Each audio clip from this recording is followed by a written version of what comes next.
Entrants must be 18 or over. Lines close at 5 p.m. on the 30th of August. Please check the closing time if listening or watching on demand. Good luck. Mark Dolan tonight is your weekend dose of news, debate and entertainment. This sounds like a wild conspiracy theory. Don't miss My Big Opinion, Mark Meets and My Take at 10. Democracy is a funny old thing. And we don't do boring, not on my watch. I just won't have it. Go and get another glass of that bubbly, you've earned it. That's Mark Dolan tonight, Saturday and Sunday, 9 to 11, only on GB News, the People's Channel, Britain's news channel. Join me, Camilla Tominey, for a frank and honest discussion with those in power that cuts through the spin and gets to the heart of the issues shaping our nation. You haven't confirmed that you want to stand as leader, but you haven't ruled it out either. This report basically says that he's not fit to stand trial. Is he indecisive? Incompetent? I deliver the dose of reality Westminster needs. That's the Camilla Tominey Show at 9:30 every Sunday on GB News, the People's Channel, Britain's news channel. Hi there, I'm Michelle Choudary and I'm going to take a second to tell you all about my show, Jubes & Co. We start off with the issues of the day. We then bring in both sides of the arguments. We get rid of the disrespect. And then you throw me into the mix. And trust me, I'll tell it exactly how it is. And then, of course, the magic ingredient, you at home. We mix it all together and what have we got, in my opinion, the best debate show in town. Monday to Friday, 6 till 7 on GB News, Britain's news channel. I'm Patrick Christie's. Every weeknight from 9, I bring you 2 hours of unmissable, explosive debate and headline-grabbing interviews. What impact has that had? We got death threats and the bomb threat and so on. As time passes, she could have said stump. You made my argument for me. My guest and I tackle the issues that really matter with a sharp take on every story. It went everywhere. Something practical could be done. Or I can become something different. Patrick Christie's tonight from 9 p.m. only on GB News, Britain's news channel.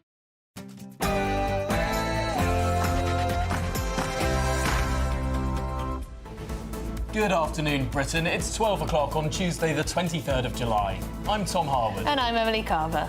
Migration woes. James cleverly hits back at Yvette Cooper for claiming the Tories spent £700 million on the now cancelled Rwanda scheme. But how much did it cost? And Prime Minister Keir Starmer is facing a major Labour rebellion after a growing number of his own MPs pressure him to scrap the two-child benefit cap. We're expecting a vote today. Nigel Farage has accused President Joe Biden's wife and son of elder abuse. He says Biden should never have been in the White House in the first place, and it would be absolutely potty for Americans to vote for Harris on the basis of being a woman.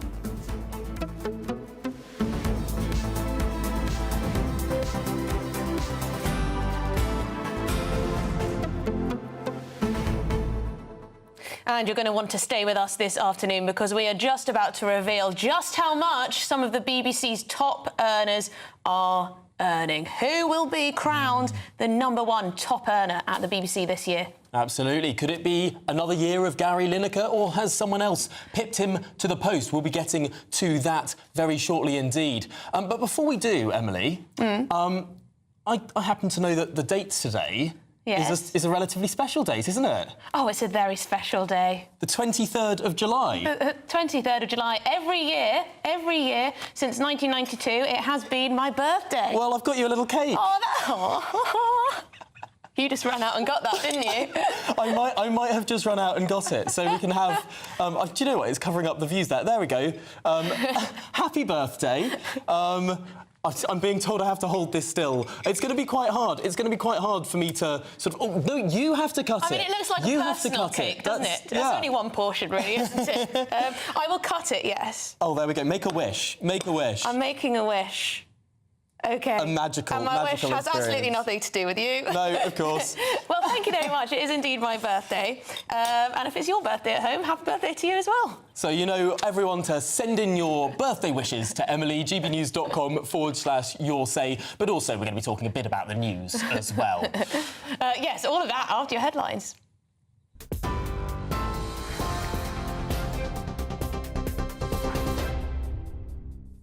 Good afternoon. It's 2 minutes past 12. I'm Sophia Wensler in the GB newsroom. First to the US, where Kamala Harris is making quick moves to assert herself as the presumed nominee to face Donald Trump. On her first full day in the race, many of those once tipped to challenge the vice president instead threw their support behind her. That paved the way for her campaign to raise around $81 million just a day after President Biden dropped out. Surveys suggest she's now secured more than enough delegates to clinch the Democratic nomination, giving her what she's called broad support. In the days and weeks ahead, I, together with you, will do everything in my power to unite our Democratic Party, to unite our nation. So in the next 106 days, we have work to do. We have doors to knock on, we have people to talk to, we have phone calls to make, and we have an election to win. James Cleverly has told GB News that would-be illegal migrants were praying for a Labour government because it would mean the end of the Rwanda plan. The Shadow Home Secretary said the government had behaved in an arrogant manner, accusing them of tearing up the Conservatives' migrant plan without informing Rwanda. His comments come as the Tories set out a timeline for confirming a replacement for Rishi Sunak as the party's leader. But Mr Cleverly says for now his focus is elsewhere. Well, I've always believed that you should do the jobs that you need to do in the order that you need to do them. So nominations open tomorrow. So thoughts and activities about the leadership of the party, in my mind, start tomorrow. Today's work is about making sure that I discharge my duty as the Shadow Home Secretary. I'll be at the dispatch box later on today, holding the new Home Secretary to account. In other news, violence against women and girls is a national emergency with nearly 3,000 crimes recorded every day. A report commissioned by the National Police Chiefs Council and the College of Policing estimates that at least 1 in every 12 women will be a victim each year, though the actual number is believed to be higher due to unreported crimes. It comes amid growing concerns that online influencers such as Andrew Tate are fueling sex offences committed by teenage boys. He's currently facing criminal charges in Romania for rape, human trafficking and sexual exploitation, all which he denies. The Health Secretary will hold talks with junior doctors in the hope of ending a long-running dispute over pay. Wes Streeting's been meeting with the British Medical Association's Junior Doctors Committee after describing the revived talks as a crucial step forward. Junior doctors have walked off the job 11 times in the past 20 months. It's led to the delay of 1.5 million appointments, procedures and operations at an estimated cost to the NHS of more than £3 billion. The first blind Barbie has been released by toy maker Mattel as part of a push to make the brand more inclusive. The blind doll has features that allow accessible play for children with sight loss, as well as representing a visually impaired woman. It comes with a cane with a marshmallow tip, fixtures of texture and vibrant fabrics and Velcro fastenings on clothing. It follows in a long line of inclusive Barbies, which have also seen the world's most famous doll using a wheelchair and exploring hearing loss and Down syndrome. One of the world's greatest tennis champions will say au revoir after the Paris Olympics. Andy Murray has announced that this year's Games will be his last ever tennis tournament. He was recently denied a Wimbledon farewell in the singles after he had surgery on a spinal cyst just a week before the tournament began. In a post on social media, he said that competing for Team GB has been by far the most memorable weeks of his career, and he's proud to do it one final time. Scotland's First Minister John Swinney hailed Murray as our greatest ever sportsman. And some breaking news to bring to you. Islamist preacher Anjem Choudary has been found guilty of directing a terrorist organisation. Moments ago, Woolwich Crown Court found that he directed the terror group and he'd encouraged support for it through online meetings. We'll bring you more as we get this. And finally, the last remaining member of the Four Tops, whose music helped define the sound of Motown, has died at the age of 88.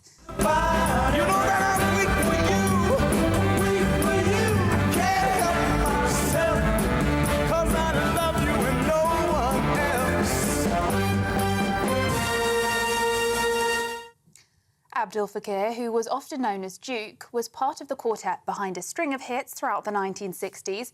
In addition to I Can't Help Myself, which you just heard. They also gave the world Reach Out, I'll Be There and Baby, I Need Your Loving, all of which became instant classics. Forever committed to his craft, he continued playing long after the group's heyday, completing his final tour at the end of last year. Fellow musician Smokey Robinson paid tribute to his friend, saying that Duke would carry on making more heavenly music. Those are the latest GB News headlines for now. I'm Sophia Wensler, more in half an hour. For the very latest GB News direct to your smartphone, sign up to News Alerts by scanning the QR code or go to gbnews.com/alerts.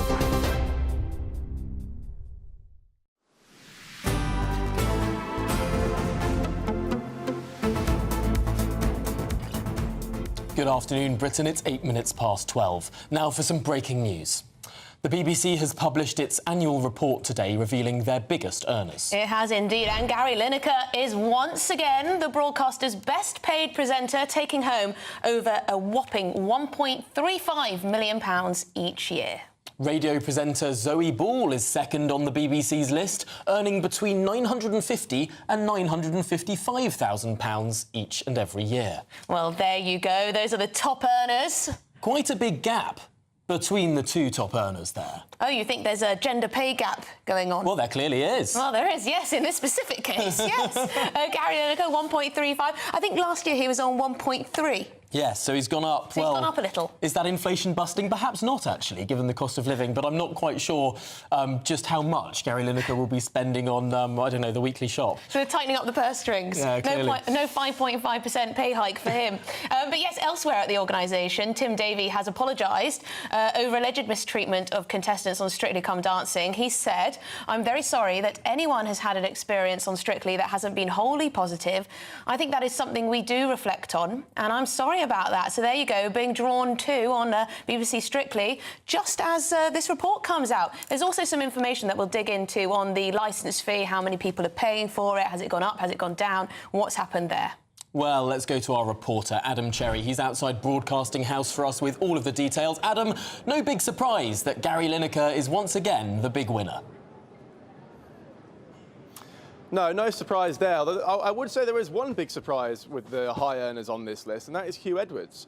Hugh Edwards, of course, has been off air for almost a year now, actually, and yet he nonetheless has received a pay rise from $440,000 to $475,000 in this report. He resigned from the BBC in April, so he won't appear next year. But nonetheless, quite a huge pay rise for him. And as you say, this exists under a cloud of scrutiny, the publication of this report. I was on a press briefing just before we came on air here from the BBC, explaining the findings in the report, but also explaining what's happened with the Strictly Come Dancing controversy. And they say they will have chaperones for the dancers, for the contestants in the upcoming series, and they, as you say, Tim Davie apologised.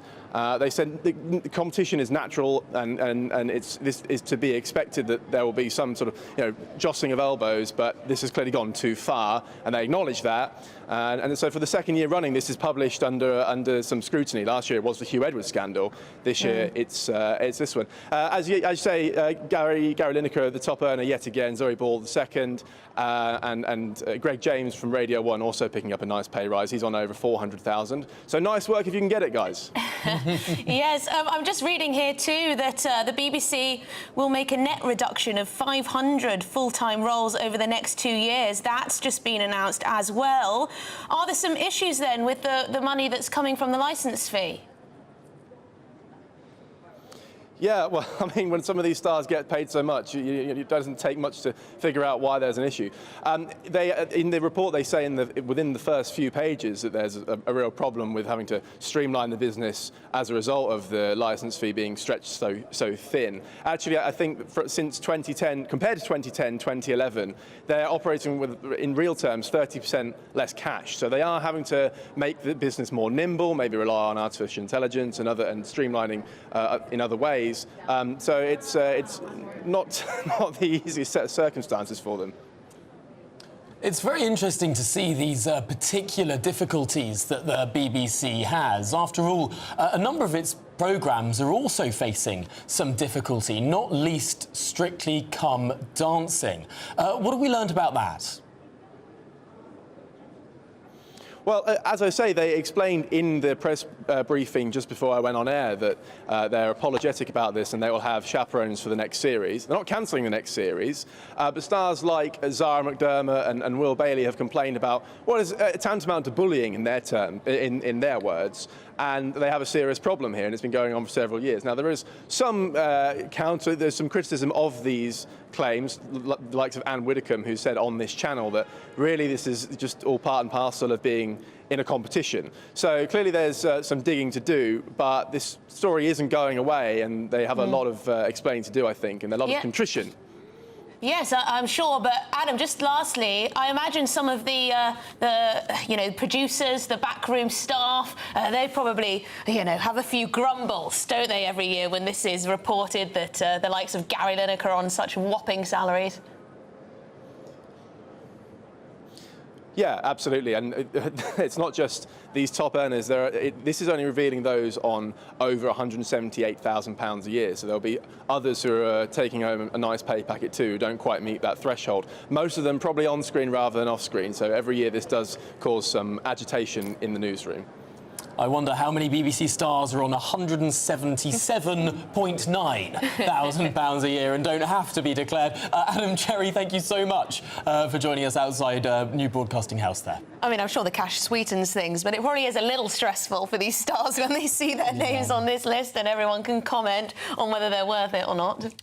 Well, goodness me. From one scandal to potentially another. After cancelling the Conservatives' Rwanda deportation scheme, the new Home Secretary, Yvette Cooper, made this claim in the House of Commons yesterday. So 2.5 years after the previous government launched it, I can report it has already cost the British taxpayer £700 million in order to send just 4 volunteers. It is the most shocking waste of taxpayers' money I have ever seen.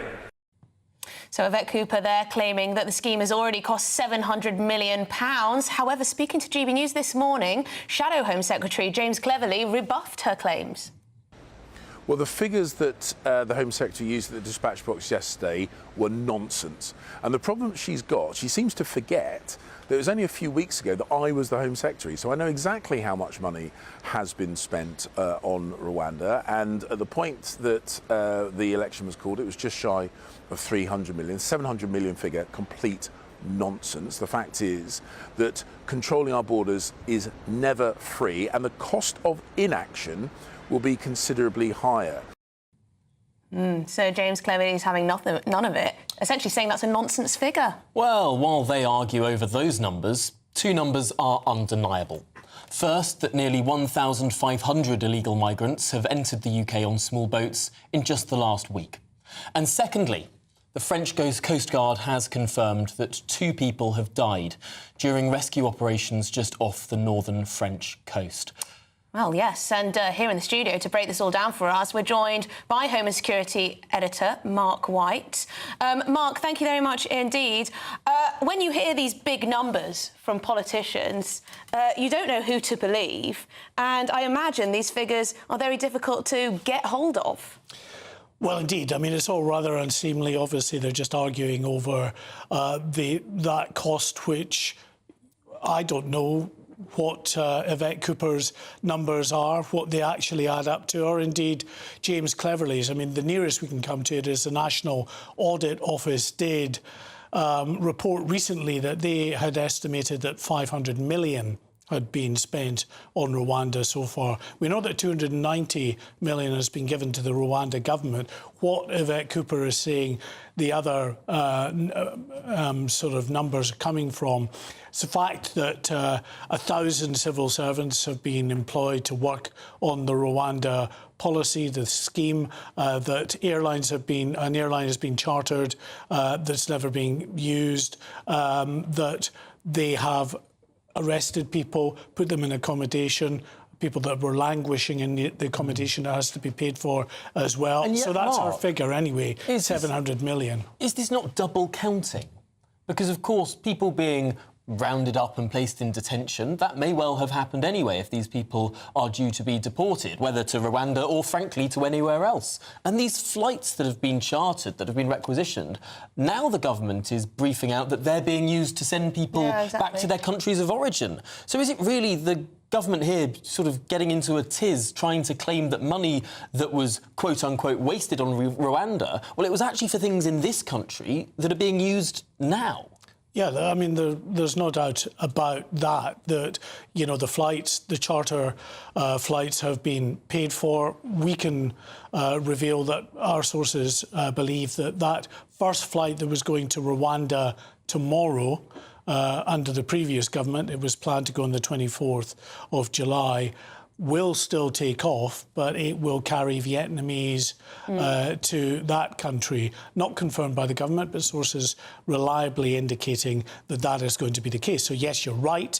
So the money that would have been spent sending these people to Vietnam anyway can be taken from the Rwanda budget. And again, the cost of putting people in accommodation we know about. I mean, it's £8 million a day and growing. In fact, this government's policy is to try to get people out of hotels altogether, to try to ensure that all of the asylum processing is processed and the people are dealt with more quickly so that there can be a decision on either yes, you stay, no, you don't stay. How you deal with those that don't stay is another matter, but at least if you make those quick decisions, you get people out of hotels, because what Yvette Cooper is saying is that if they do nothing at the moment and continue with this policy of tens of thousands of people languishing in hotels, then it's going to cost between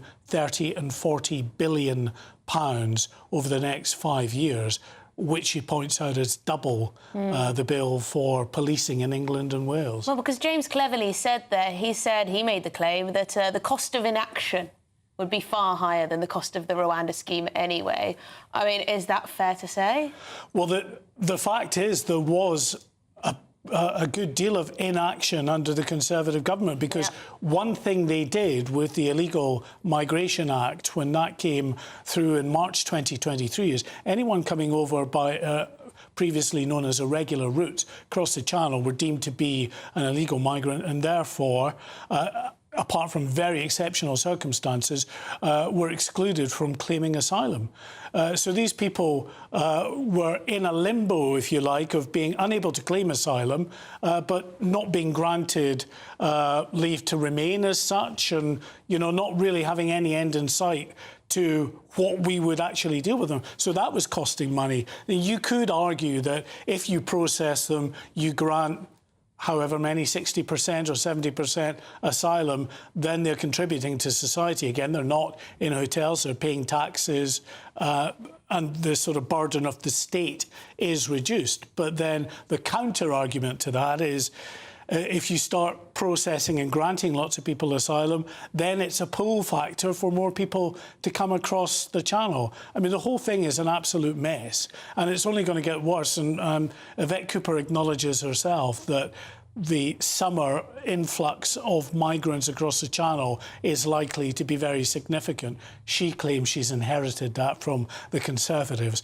I'm not sure that the people smugglers were working in cahoots with the Conservatives. That's just what we have, this illegal flow of migrants that this government has promised to fix by going after the people smugglers. And 1,500 just in 1 week. Thank you, Mark. You have the delightful task of updating us on all more of this. than 2,000 since Keir Starmer came to power 2.5 weeks ago, and close to 16,000 for the year as a whole. So. Wow. Goodness me. Well, it's important that we keep on top of these totals. And Mark White, thank you for doing the legwork for us. Yes, thank you very much. Well, coming up, as Kamala Harris wins enough support to clinch that crucial Democratic nomination, Nigel Farage warns it would be potty to vote purely on the basis that she is a woman. But what more is there to it? More on that very shortly.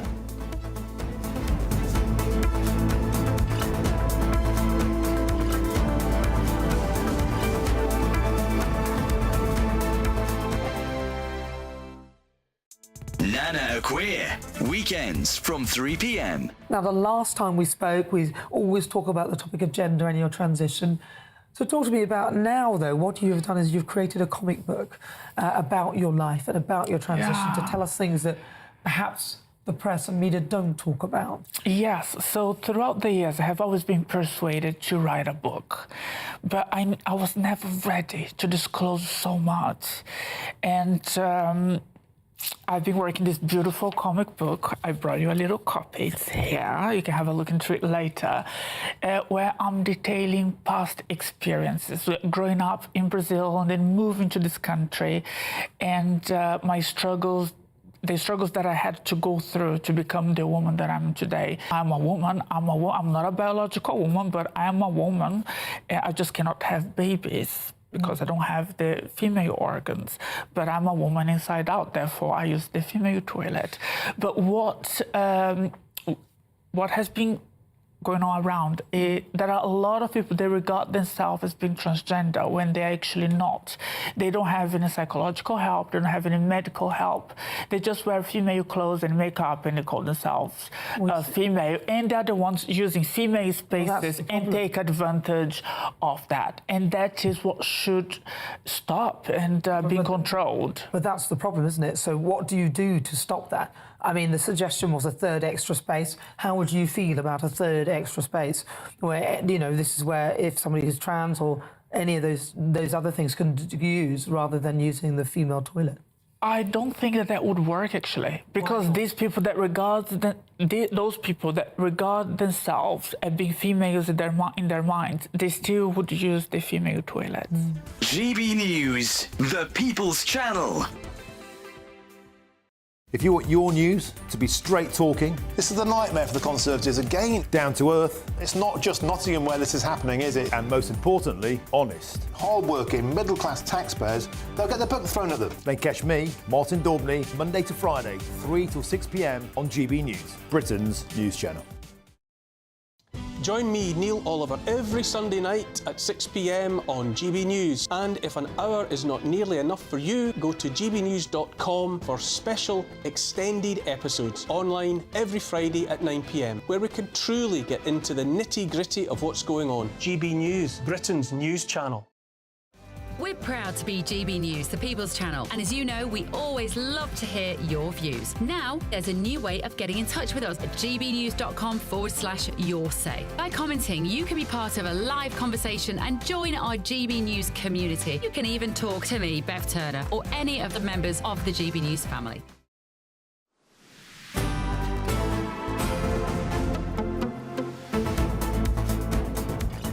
Right, well, over to the United States. Kamala Harris has now received the support of enough delegates to become the Democrat Party's nominee in November's presidential election, meaning she will almost certainly now face off against Donald Trump.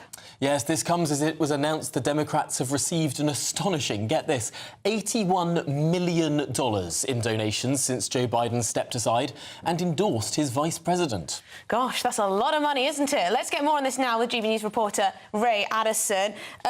Ray, what should we make of this all? Bring us the very latest. Well, the very latest is that apparently that figure has now reached $100 million. Oh, wow. So it was 81 million yesterday evening. That's now crept up to 100 million. Crept, I mean, it's quite fast. Who are these late night donors? I mean, it's the middle of the night in America. Well, there's a time difference, which I think comes into it. But yeah, money is absolutely pouring in. You mentioned the fact that she has secured enough support from the delegates at the convention to secure that presidential nomination. So this is a survey by Associated Press. She's got over 2,500 delegates. The cut-off that you need to get above is just under 2,000. So she's really well over that mark by, what, around 25% or so. So it looks like she really is a shoo-in. Obviously, the support from Nancy Pelosi, which I think came late yesterday, has really helped with that as well, former House Speaker. I don't believe she's had the support yet from former President Barack Obama. He hasn't really He's withholding, isn't he? Yeah, he's holding out. He said, you know, it'd be really nice to see a few more people, you know, a few more options. Seems like that's really not going to happen now that the maths is just in the favour of Is it because he'd rather see his wife? Harris. Well, she's always claimed that she's never interested, but then politicians always say that. That's true. She wasn't officially a politician, was she? But I mean, some Republicans are responding to all of these events, which have been happening very, very quickly, as we know, as they've been describing it as a coup. You know, they've been saying that, and they've also been saying that if Biden is not fit to serve another 4 years, then why is he fit to serve another 4 months? And they're sort of urging him to stand down. Others less keen on that, and they're pointing out that if Donald Trump has to go up against Harris, it'd be better to go up against her sort of now seemingly sort of illegitimate, potentially, if you want to use that term, rather than having served as president for 4 years, in which case she'll be the incumbent, and it'd be like, well, why do we need to change again? We'll be switching again, and that could put some people off voting for Trump. And yet, Ray, I hesitate to bring this up, but there's a number of conspiracy theories online about the health of Joe Biden, about the whereabouts of Joe Biden. Of course, he says he's suffering from COVID. He phoned in to Kamala Harris's campaign event yesterday, but we haven't seen him. No, we haven't seen him, and there's been some comments that were made by his brother, which you may have seen. I think it was to an interview with CNN, where he said it'd be great to spend the remaining time we have with him. Well, that sort of sparked off some sort of conspiracy theories about his health. Obviously, we've all seen the video that were described as cheap fakes, but seemed to be quite real to me, that he had, struggling with his health, was struggling potentially with his mental acuity. And so now we have him suddenly dropping out. It suggests two things. Either his health is really poor, and he's not fit to appear on camera, not capable of appearing on camera, or he hasn't reconciled himself with this decision that has been forced upon him. I think perhaps it's more the latter than the former. But of course, he did sound a bit croaky on that phone call. Of course, COVID is a bit of a nasty thing if you're in your 80s. Yeah, absolutely. Well, thank you very much, Ray, for bringing us the latest. Ray Addison there, of course. Well, meanwhile, Reform UK's leader and close ally of Donald Trump, Nigel Farage, has said it would be absolutely potty for Americans to vote for Kamala Harris purely on the basis that she could become America's first female president. He also added that Joe Biden should never have been in the White House in the first place and accused Jill and Hunter Biden of elder abuse. Well, to discuss this, we're joined by US political analyst and Democrat supporter Nomiki Konst. Strong words from Nigel. He doesn't tend to hold back with what he said, but is there some truth to what he says there, that a lot of people might just vote for Kamala Harris simply because she's a woman? I think that Nigel Farage is trying to distract the public away from the Trump ticket, which is really sinking. I mean, J.D. Vance, they had to turn away from J.D. Vance on Fox News yesterday because his speech was so boring. Donald Trump's incoherent, historically long RNC speech didn't give the Republicans a bump at all, which never happens. The Republicans were flailing before Kamala Harris stepped in, and now Kamala Harris has reignited the party, $81 million in 24 hours. Every single demographic in the Democratic Party, women, men, it doesn't matter. They're all boosting in the polls. People are excited. Does it matter that she's a woman? Absolutely. Are people going to vote for her because she's a Democratic woman? Yes, they are, because the rights of women in our country have been reversing at an astronomical rate in the last, 4 years in particular, especially with the Supreme Court. So it does matter that we have a Democratic Party woman on the ballot who stands for reproductive rights. But beyond that, women are also voting for democracy. And the Trump-Vance ticket wants to destabilize the world, isolate the United States from everywhere else, pull out of Ukraine and cozy up to Vladimir Putin and North Korea. That's bonkers.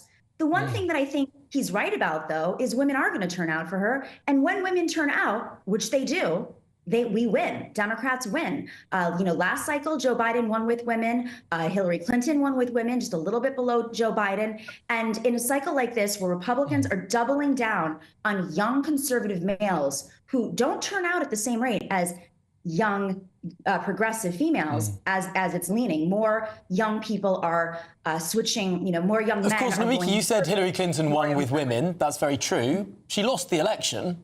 Even though she won in the popular vote, she lost the election. And isn't this the crucial thing? Donald Trump, in the popular vote in 2016, was behind but won the presidency. Now, even though the Democrats have had a small boost, switching from Biden to Kamala Harris, What they do see is still consistently in the national polls, Donald Trump ahead, that Republican ticket ahead in all of these national polls that we've seen coming out in the last few weeks and indeed few days. That's in a stronger position for Trump than he was in 2016. That's false because those polls are old. Polls take about a week to produce, and not all polls are perfect. Some are influence polls, some you have to look at the crosstabs, some you really have to go into detail and keep in mind a margin of error. But with that being said, they have not done a poll since Kamala Harris has become the nominee. And I'm going to guess that those polls have shifted. There have been polls, though, that suggested, because there was a long, long period of time where people thought, might Joe Biden drop out? What might happen? And people have been polled. Gretchen Whitmer has been polled. Gavin Newsom has been polled. Pete Buttigieg has been polled. And Kamala Harris was polled as well, showing those face-ups against Donald Trump. Except, okay, again, the Republicans have not gone up. They have a cap. Donald Trump has not gone up in those polls at all. It has been an enthusiasm gap with the Democratic ticket because we had a crisis. But guess what? The enthusiasm is back. You know, you're right. The popular vote was 2.9 million more voters for Hillary Clinton than Donald Trump. And the mistakes that were made were strategic mistakes that we have all addressed in the past. You know, they're doubling down on the Rust Belt, the Republicans right now. Well, guess what? When you poll those women in the Rust Belt, guess what they want? They want to have full abortion access. They want to have the rights that they had 2 years ago. They're criticizing the Supreme Court decisions and them doubling down on punishing women. I mean, when J.D. Vance called Kamala Harris a cat lady who doesn't have children and she's angry at the world and that's why she's running for president. I mean, that's bonkers. That's not even mentally sane at this point. And it's embarrassing for Republicans to run on this ticket. OK, well, thank you very much. Sorry, we're going to have to cut you off there, but it's been great to chat to you. Namiki Kanst, a political analyst and Democrat supporter. Thank you very much indeed. I do wonder just for how many women that reproductive issue is like their top voting matter. On the old abortion Probably depends if they're urban or rural. Probably depends on lots of other factors as well. Well, coming up, notorious Islamist preacher Anjem Choudary has now been found guilty of directing a terrorist organisation and encouraging support for it. We're going to have more on that after your headlines with Sophia.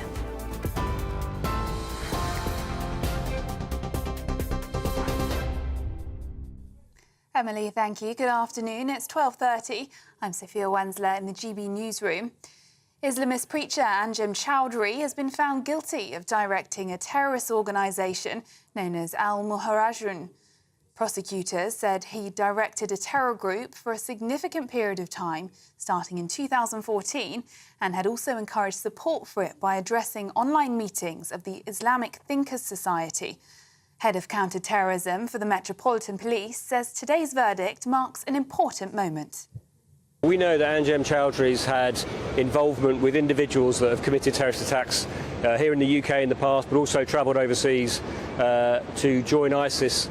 So actually disrupting Anjem Choudary and, of course, his group Al-Muhajirun, a prescribed organisation here under the Terrorism Act in the UK, will help us to manage public safety. But of course, you know, we need to keep a watchful eye on others that are involved in radicalisation. So our work won't stop here, but this is nonetheless a significant milestone. Violence against women and girls is a national emergency, with nearly 3,000 crimes recorded every day. A report commissioned by the National Police Chiefs Council and the College of Policing estimates that at least 1 in 12 women will be a victim each year, though the actual number is believed to be higher due to unreported crimes. It comes amid growing concerns that online influencers such as Andrew Tate are fueling sex offences committed by teenage boys. He's currently facing criminal charges in Romania for rape, human trafficking and sexual exploitation, which he denies. And Kamala Harris is making quick moves to assert herself as the presumed nominee to face Donald Trump. On her first full day in the race, many of those once tipped to challenge the vice president instead threw their support behind her. That paved the way for her campaign to raise around $81 million just a day after President Biden dropped out. Surveys suggest she's now secured more than enough delegates to clinch the Democratic nomination, giving her what she's called broad support. Those are the latest GB News headlines for now. I'm Sophia Wensler. More in half an hour. For the very latest GB News direct to your smartphone, sign up to News Alerts by scanning the QR code or go to gbnews.com/alerts.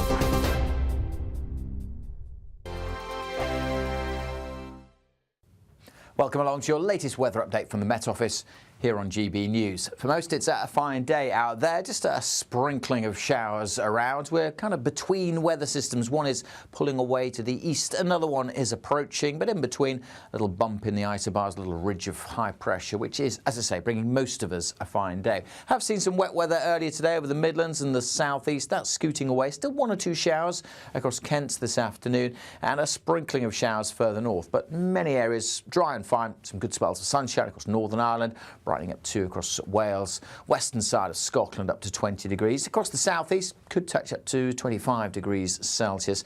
21 in Edinburgh. There will be a few scattered showers across the Grampians and extending down over the southern uplands come the afternoon, but most places here dry. So plenty of sunshine on the west coast, slightly cooler feel here perhaps, but plenty of sunshine too for Northern Ireland. A fine end to the day. The sunshine may start to turn a little hazy here. 1 or 2 showers developing over the Pennines, and still the odd one across East Anglia and the southeast this afternoon, but the vast majority staying dry and fine into this evening with some late sunshine to be enjoyed. As we go through the nights, not a great deal of change. I think the showers will fade through the evening, so most will have a dry night, some lengthy clear spells, not much in the way of mist and fog either. It will be quite a warm night actually, temperatures not dipping away too far. Most towns and cities holding up in the teens, certainly across the south. 11 or 12 further north. On to Wednesday, and again for many areas it's a fine day. We are going to see that next weather system just increasing the cloud from the west, so it will be a duller day for Northern Ireland, the cloud thickening here, and we'll see outbreaks of rain trickling in during the afternoon. A little bit of that patchy rain just getting into West Wales, southwest England and southwest Scotland late in the day. 1 or 2 showers elsewhere across Scotland, but many places dry and warm again across the east tomorrow. The latest GB News travel. Good morning, I'm Russell Holding. In South Yorkshire, the A61 remains closed in both directions along Barnsley Road at Mapplewell after an accident on Sunday afternoon. In the West Midlands, the A41 is closed southbound into Birmingham along Soho Hill at Hockley after an accident. In London on the North Circular, the inside lanes closed westbound where a van's broken down just before the Kenninghall interchange with queues from Chingford, and it's down to a single lane westbound for emergency repairs just after Bellam's Green Road with queues from the A10 at Edmonton. Also in London, Gray's Inn Road is closed northbound off Theobald's Road in Holborn for emergency repairs, causing delays. And there are delays of up to an hour and a quarter to DFDS sailings between Dover and Dunkirk. And that is after an earlier technical problem. And that's the latest. You can stay up to date throughout the day by visiting our website, gbnews.com.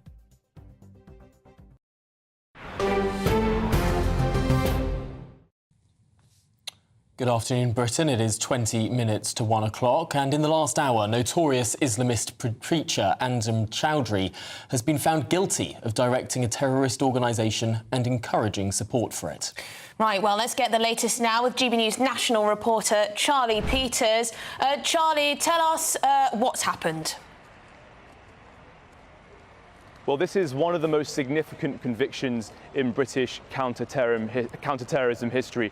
Anjem Choudary found not guilty just only of encouraging support for a terrorist organisation, being a member of a terrorist organisation, but also guilty of directing a terrorist organisation. That organisation is Al-Muhajirun. It's been a proscribed organisation since 2010, and he has been found guilty on all 3 counts of those charges. Found guilty today alongside Khalid Hussein, a Canadian national who was arrested last July after flying into Britain from Canada. Now, Al-Muhajirun, it's been proscribed since 2010, but prosecutors said that it had changed names on regular occasions to avoid detection. During the trial, we heard from prosecutors who detailed some of the names that this group had used, and these charges specifically related to a North American group that Khalid Hussein, his co-defendant, was a member of. It was called the Islamic Thinkers Society. Now, the prosecution said that ITS, the Islamic Thinker Society, and Al-Muhajirun were one and the same. They were linked organisations. That ITS was one of those cover names used by Al-Muhajirun to avoid the counter-terrorism officials in Britain. Well, the defence said that there wasn't the case, that they were separate organisations, but ITS in New York was intervened, and it was intervened in by, was intercepted, by undercover officers from the New York Police Department and the Royal Canadian Mounted Police. Those undercover officers infiltrated online meetings and lectures that Anjem Choudary had delivered from 2022 and also 2023. Now, Anjem Choudary was previously in prison from 2016 to 2018 after encouraging support for ISIS, the Islamic State group, as it was going about its horrific rampage in Iraq and Syria. He was released in 2018, but he had license conditions until 2021. But it was after that period when those conditions were released and he went on to deliver these lectures that these charges were able to be brought about due to that international investigation involving several partners between the UK, the US and Canada. Well, after this verdict delivered today via Woolwich Crown Court, Commander Dominic Murphy from the Metropolitan Police's Counter-Terrorism Command detailed the significance of these verdicts. We know that Anjem Choudhary's had involvement with individuals that have committed terrorist attacks here in the UK in the past, but also travelled overseas to join ISIS. So actually disrupting Anjem Choudary and of course his group Al-Muhajirun, a prescribed organisation here under the Terrorism Act in the UK, will help us to manage public safety. But of course, you know, we need to keep a watchful eye on others that are involved in radicalisation. So our work won't stop here, but this is nonetheless a significant milestone. Well, the New York Police Department also said that Anjem Choudary was a shameless and prolific radicaliser. He had been a significant radicaliser of so many terrorists in the past. Senior security officials in Britain have noted that for the vast majority of their careers in counterterrorism, they have been looking at Al-Muhajirun and the impact of Anjem Choudary. And in reaction to these verdicts, we also heard further comments from the NYPD saying that usually it's the foot soldiers who are caught in counterterrorism operations. Usually it's those who carry out attacks or who are planning them. It's rarely the radicaliser. But with these convictions of Anjem Choudary on 3 counts of encouraging a terrorist organisation, membership of a terror organisation, and most keenly that very rare Section 56 of directing a terrorist organisation, are a clear example of law enforcement being able to intercept and disrupt a radicaliser, a leader and a key organiser of global terrorism. I mean, Charlie, people have said up till now that he's almost been playing a game of cat and mouse with the police, that people slammed the length of the sentence back in 2016 for being too lenient. Do we imagine that the sentencing for this, now that he's been convicted, will be a long sentence? Well, we don't have much precedence for this Section 56 conviction of the Terrorism Act. There's only been one previously in recent history. That was in 2008 for a man who was plotting for Al-Qaeda in Britain, said to be the most senior Al-Qaeda operative. We'll have to check his sentence later, but the sentencing for Anjem Choudary is coming in end of this month on July the 30th. And it was well noted during the trial that Anjem Choudary had boasted in prison during his period from 2016 to 2018 that he was seen as one of the key radicalisers in the country. He noted in prison that he had to be kept away from others due to the way that he converted and preached to others. So those conditions and those preferences and understandings will be consistent, I think, with what the state does next with Anjem Choudary at this sentencing on July the 30th. Well, thank you very much, Charlie. Charlie Peters there, GB News national reporter. That's something that they'll have to bear in mind massively, isn't it? Because it's very likely that someone like Anjem Choudary would wish to radicalise as many people as possible within prison. Absolutely. So keeping him as separate as possible, so he can't do that. And also, I mean, just seeing how he's been obviously convicted before, out again, it's this merry-go-round that we keep seeing. Short sentences clearly just don't work. Yep. So we'll see what happens with that. The sentencing, as Charlie said, on July the 30th. We'll find out how many years he'll spend behind bars, I imagine. But coming up, we'll be talking to a former chairman of the BMA's GP committee, because Health Secretary Wes Streeting is opening formal negotiations with junior doctors today.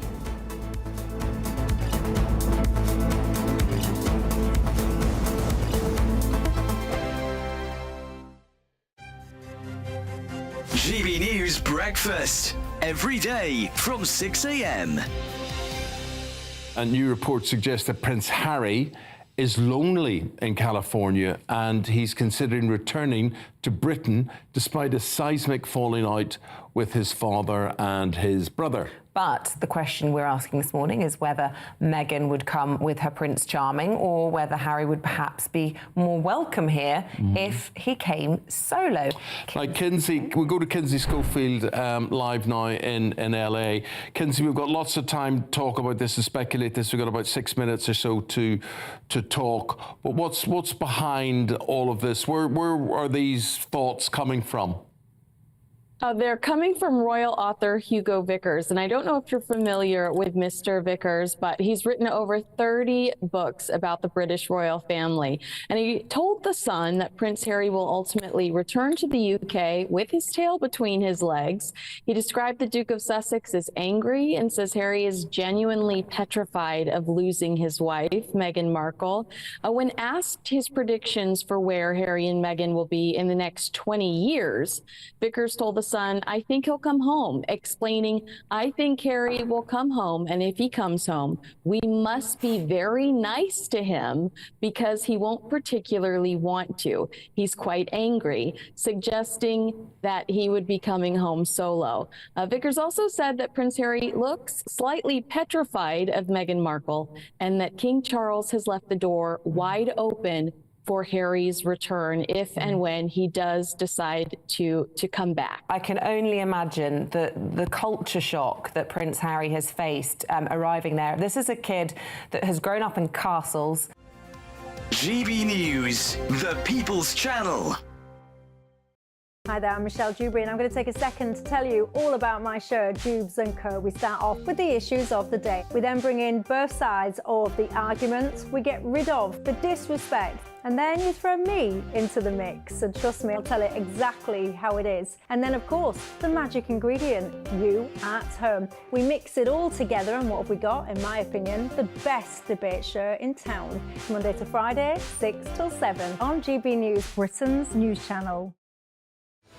I'm Patrick Christie's. Every weeknight from 9, I bring you 2 hours of unmissable, explosive debate and headline-grabbing interviews. What impact has that had? We got death threats and the bomb threats on. As time passes, she could have saved Storm. You made my argument for me. My guest and I tackle the issues that really matter with a sharp take on every story. It went everywhere. Something practical could be done. Or I can become something different. Patrick Christie's tonight from 9 p.m. only on GB News, Britain's news channel.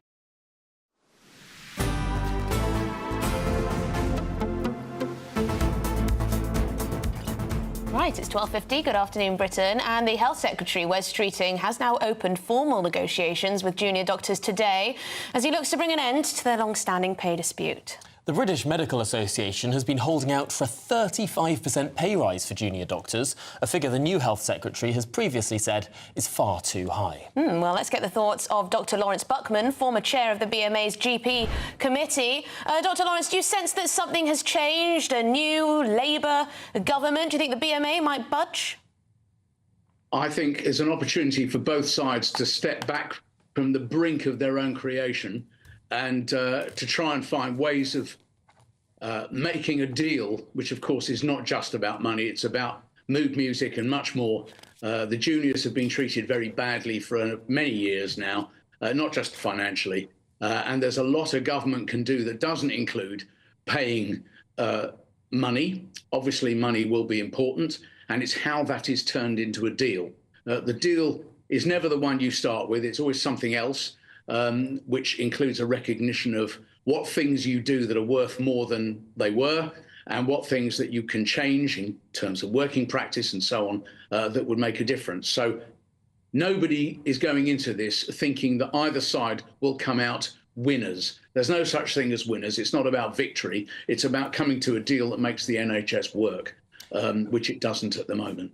Of course, the junior doctors, the two twin heads of the junior doctor BMA committee, have been saying for some time that they might accept a sort of longer glide path to reach 35% pay rises. That might be a multi-year settlement that sort of ekes it up each year. Of course, that requires trust because it's not going to be written in blood. What sort of things does the Health Secretary have to say to build that trust? Well, he can start by meaning it. A long glide path is such an obvious part of the solution. I hope they do find some way of making that work. And that's where the what I've called mood music comes in, making juniors feel valued, showing that you're no longer going to go on bad-mouthing them. I think there's lots that you can do to make people trust you. In the ultimate, two parties to any agreement have to trust each other or be prepared to go to law if they don't trust each other. But I think there are ways of making this work.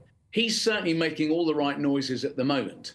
And I hope both sides, like I said, step back from the brink and make something happen. Now, we know a lot of the placards held up, we were just watching them, are, you know, socialist workers variety at some of these walkouts, and there's quite a lot. There was a huge amount of anti-Tory sentiment, along with, of course, the asks for more pay. Do you, if you're honest, do you think that it will be easier simply because it's a Labour government and not a Conservative government? Well, that obviously is a small factor in it, but you have to remember the class warriors are a very small number within the BMA. The vast majority of BMA members are not particularly left or right wing. The big difference is that the Secretary of State is prepared to instruct his staff to make progress, which is different from the previous deals. I have done deals with both Tory and Labour governments, and I don't see that it's an impossible thing to do. You have to start, as we've agreed, with trust and an agreement that you are there to solve a problem, not there to carry on a war. And I think once you walk away from war and the imagery of victory... OK, well, Dr Lawrence Buckman, I'm afraid that's all we've got time for, but thank you so much for joining us and talking through those issues. We're going to be back with much more, not least on those BBC salaries.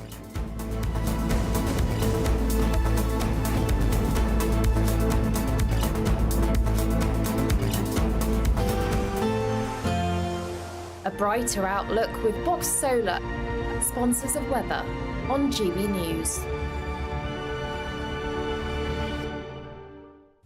Welcome along to your latest weather update from the Met Office here on GB News. For most, it's a fine day out there, just a sprinkling of showers around. We're kind of between weather systems. One is pulling away to the east, another one is approaching, but in between, a little bump in the isobars, a little ridge of high pressure, which is, as I say, bringing most of us a fine day. Have seen some wet weather earlier today over the Midlands and the southeast. That's scooting away. Still one or two showers across Kent this afternoon, and a sprinkling of showers further north, but many areas dry and fine. Some good spells of sunshine across Northern Ireland, brightening up to across Wales, western side of Scotland up to 20 degrees. Across the southeast, could touch up to 25 degrees Celsius.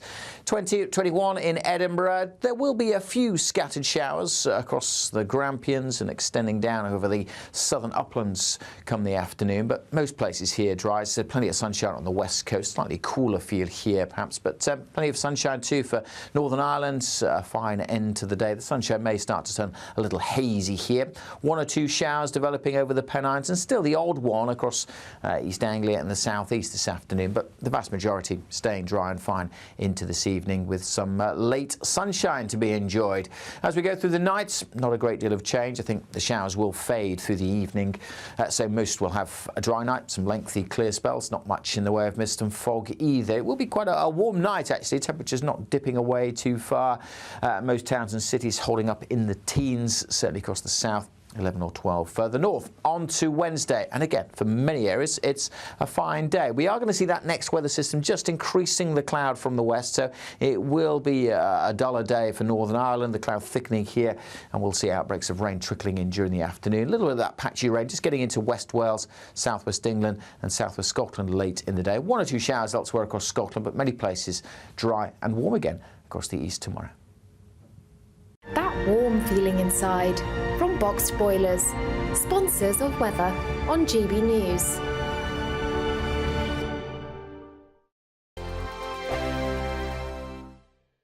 £30,000 in cash has to be won. It's our biggest cash prize so far, and it could be yours. Charles was a winner. Listen to what he says about winning the Great British Giveaway. I'm Charles. I'm on £18,000 cash. It was just amazing, and as soon as it goes into your bank account, it just changed. It's a life-changing thing. The next big winner could be you, with an extra £30,000 cash in your bank. For another chance to win £30,000 in tax-free cash, text cash to 63232. Text costs £2 plus 1 standard network rate message. You can enter online at gbnews.com/win. Entries cost £2, or post your name and number to GB07 PO Box 8690 Derby DE1 9TT. UK only. Entrance must be 18 or over. Lines close at 5 p.m. on the 30th of August. Please check the closing time if listening or watching on demand. Good luck. GB News Breakfast. Every day from 6 a.m. Khloe Kardashian has come under fire after posting a picture of her 6-year-old daughter wearing a full face of makeup. Yeah, the reality TV star said the youngster was participating in a dance recital and that wasn't an everyday occurrence. So this morning we're asking, is it ever okay to let children wear makeup? Well, joining us now is journalist Julie Cook. So, Julie, it's a child wearing full rouge, bright red lipstick, hair tied back, looking very, very stylised, very much, I think, like a young adult. Is this really the sort of thing we should be doing with small children? Oh, I think it's absolutely fine. I mean, first of all, in Khloe Kardashian's case, it was a dance recital, so it was very much a kind of performance element to it. She said herself in her post, it wasn't something they do every day. She was taking part in a dance activity. So, you know, I think she's vindicated on that front. But I've let my daughter play with makeup since she was 3. When she was 3, she showed a distinct interest in my makeup palettes, going through my stuff. She's 10 now, and while I don't let her wear a full face like a drag queen, I do let her wear, you know, a bit of mascara on a weekend if she wants to. I don't see any harm in it. Clearly, if you're a child of a Kardashian who's paid millions of dollars to endorse cosmetics, you know, that's part of the fabric of their family. My concern, though, Julie, is putting those pictures on social media where people can see them. We live in an age now where, you know, wrong-uns are scouring the internet all the time. A lot of girls do enjoy putting makeup on. It's almost like a self-expression thing. It's like painting on a canvas. They're just trying to be a bit artistic. I don't think it's necessarily as sort of sinister as we're making out. And I think as long as you're not posting pictures everywhere or putting them at risk of harm, I don't see any danger. The People's Channel.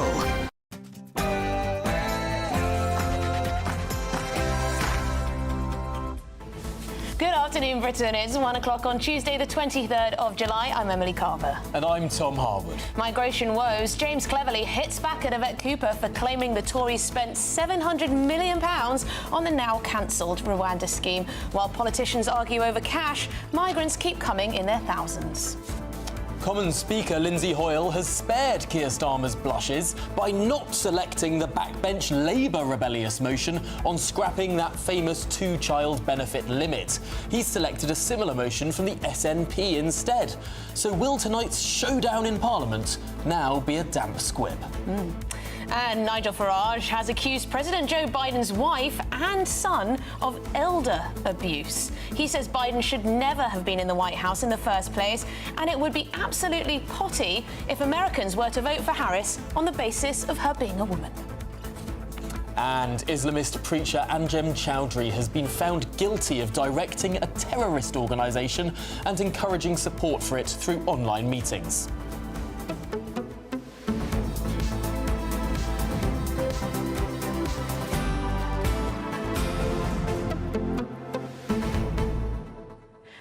Guess what? Guess what, guys?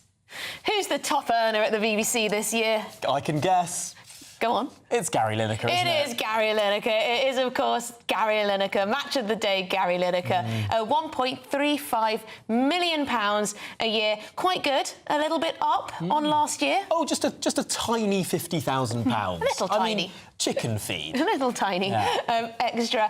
Yes, quite a lot of money. Quite a lot of money.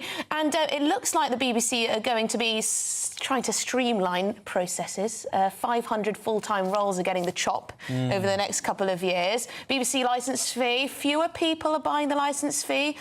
So, you know, it's getting a bit tricky. It is getting tricky, but whilst, of course, 500 BBC jobs are going, they've found the time to pay someone who's no longer in their employment. More, of course, these are last year's figures, but Hugh Edwards managed to get a pay rise as well to £475,000, despite spending a considerable chunk of last year off air. I mean, what do you make of it all? Do you feel comfortable with these guys getting so much money? Of course, it is the taxpayer who's funding it through the licence fee, or perhaps you think it's just time to scrap the licence fee altogether. Please do get in touch. We want to hear from you. gbnews.com/your say. And that's all to come after your headlines with Sophia.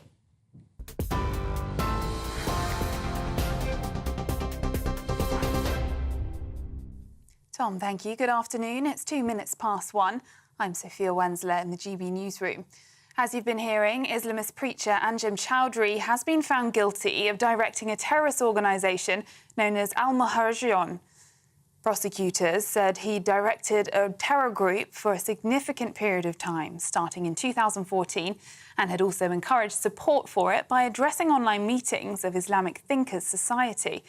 Head of counter-terrorism for the Metropolitan Police says today's verdict marks an important moment. We know that Anjem Choudhary's had involvement with individuals that have committed terrorist attacks here in the UK in the past, but also travelled overseas to join ISIS.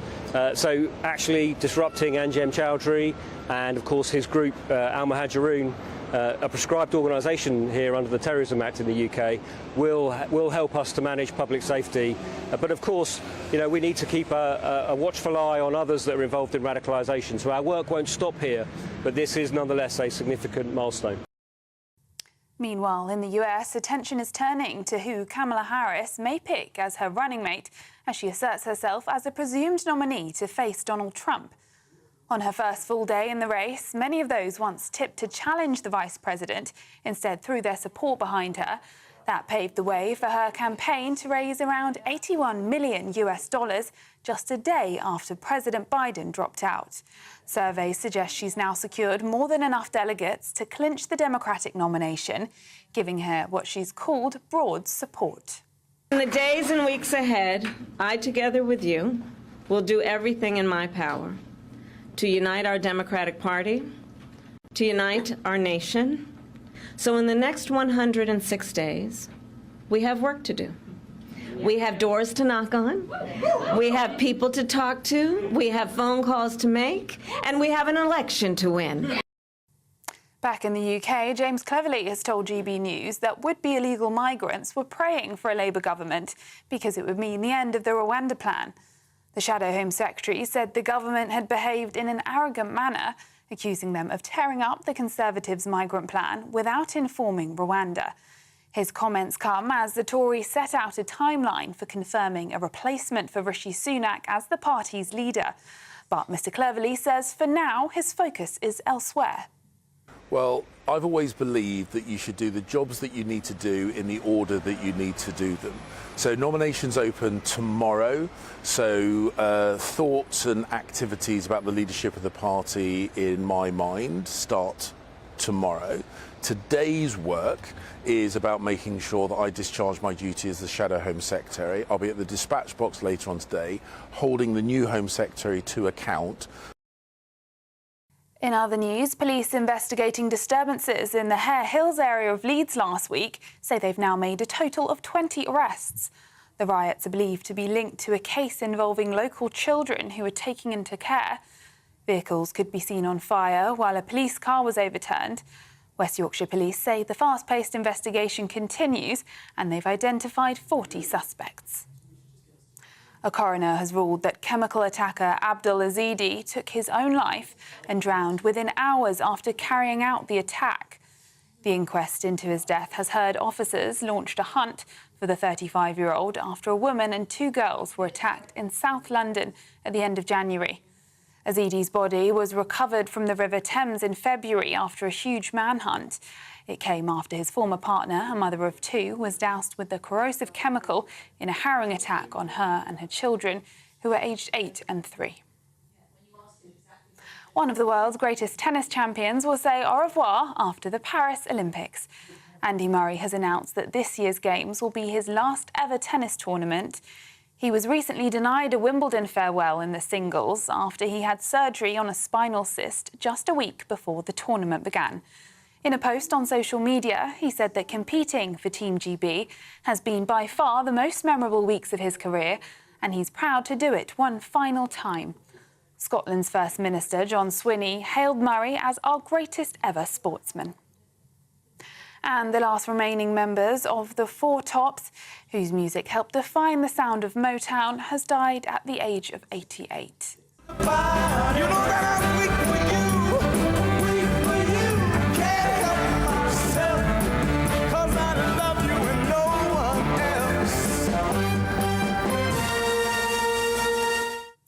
Abdul Fakir, who was often known as Duke, was part of the quartet behind a string of hits throughout the 1960s.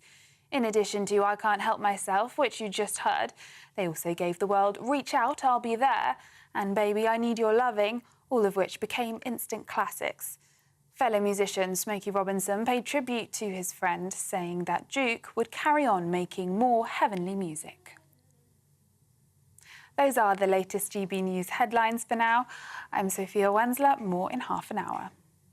For the very latest GB News direct to your smartphone, sign up to News Alerts by scanning the QR code or go to gbnews.com/alerts.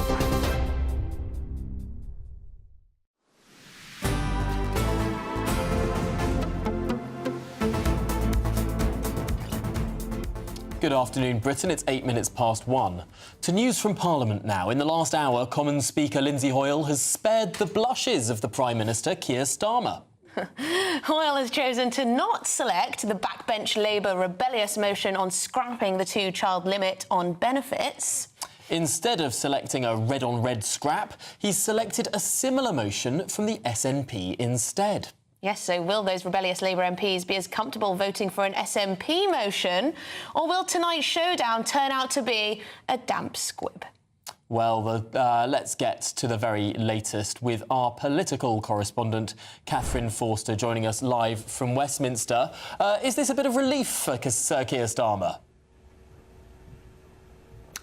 Well, yes, I'm sure it will be. He hasn't even been Prime Minister for 3 weeks, and already there are rebellions brewing. This cap on child benefit, where it's restricted to the first 2 children only, born after 2015, is something that is deeply, deeply upsetting and offensive to many Labour MPs, especially those on the left of the party. They would dearly like Sir Keir Starmer to ditch it. Now, one of their own MPs, Kim Johnson, had put forward an amendment that wasn't selected.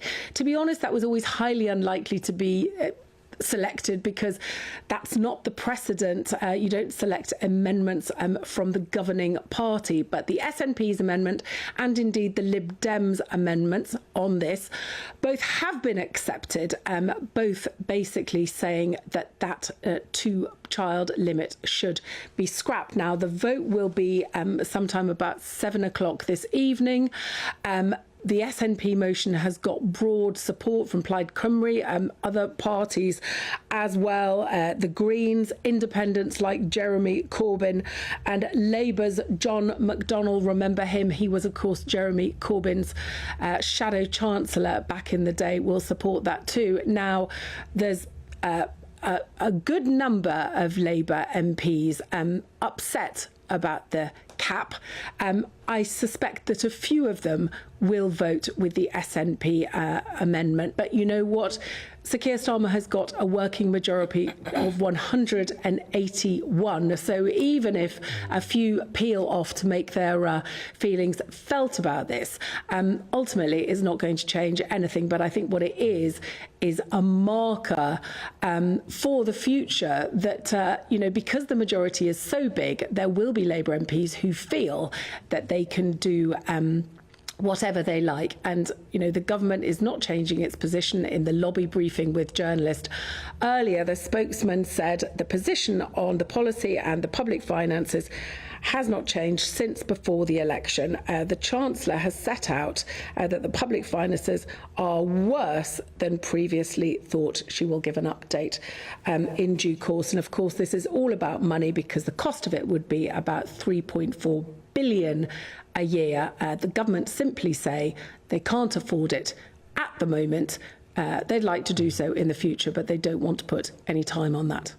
Well, Catherine Forster, thank you very much for that update. It will be very interesting to see how many of those previously rebellious Labour MPs who sort of had voiced their opposition, how they will now be squeezed by the Labour whips, saying, "Oh, you don't want to vote for an SNP amendment, do you?" Where they might have voted for the Labour amendment. Yes, but how important is that really? What I care about is whether they're going to scrap this limit come down the line, because it's going to be hugely expensive if they do. I don't think they'll do that this year, but I can very easily see a situation where the Labour Party wait sort of 2 budgets in, halfway through their term, and they say, "Look, we've turned the economy around so much that we can now scrap this limit. Isn't it marvellous?" Your 8th child, your 9th child. So I would be very surprised if by the end of the Parliament they hadn't scrapped it.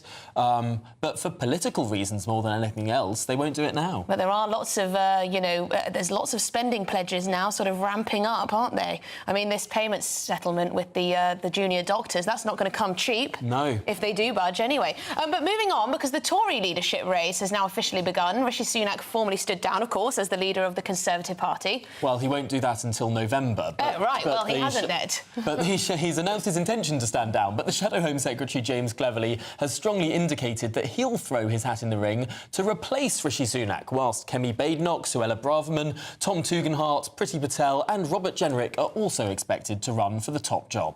Yes, well, should we get the thoughts of former Conservative MP Brendan Clark-Smith? Brendan, thank you very much for joining us on the show this afternoon. I was looking at the latest polling on this issue of Tory leadership. It looks like Robert Jenrick is the standout at the moment. Yeah, I think there's a number of ways of interpreting the polls and how they're done in different rounds. Of course, members aren't going to have say until it gets whittled down to the final 2. So there'll be a lot of sort of games behind the scenes going on and trading of votes and so on, I would expect. But it's going to be quite a long contest from the looks of it.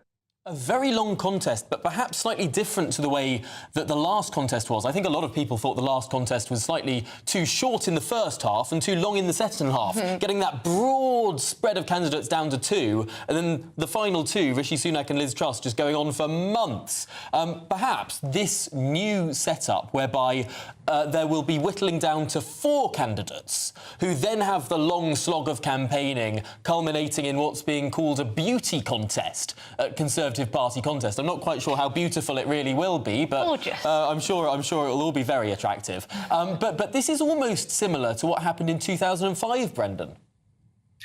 Yeah, it is, Tom. That's a good point. Of course, in between, we had another leader and we didn't have a contest at all. And there's been this argument over whether the parliamentary party should have more of a say or whether the membership should be more loved, or whether who the members pick. If there's a problem with the party in Westminster and they're not happy with it, is that going to cause a problem? So, yeah, I mean, there's a lot to be discussed. I think what we do need to focus on, though, is less so much on who is actually going to be the next leader and more as to what we actually stand for. I think that's our biggest problem, really, and a case of where it's not just that we're going to manage things slightly better than Labour are.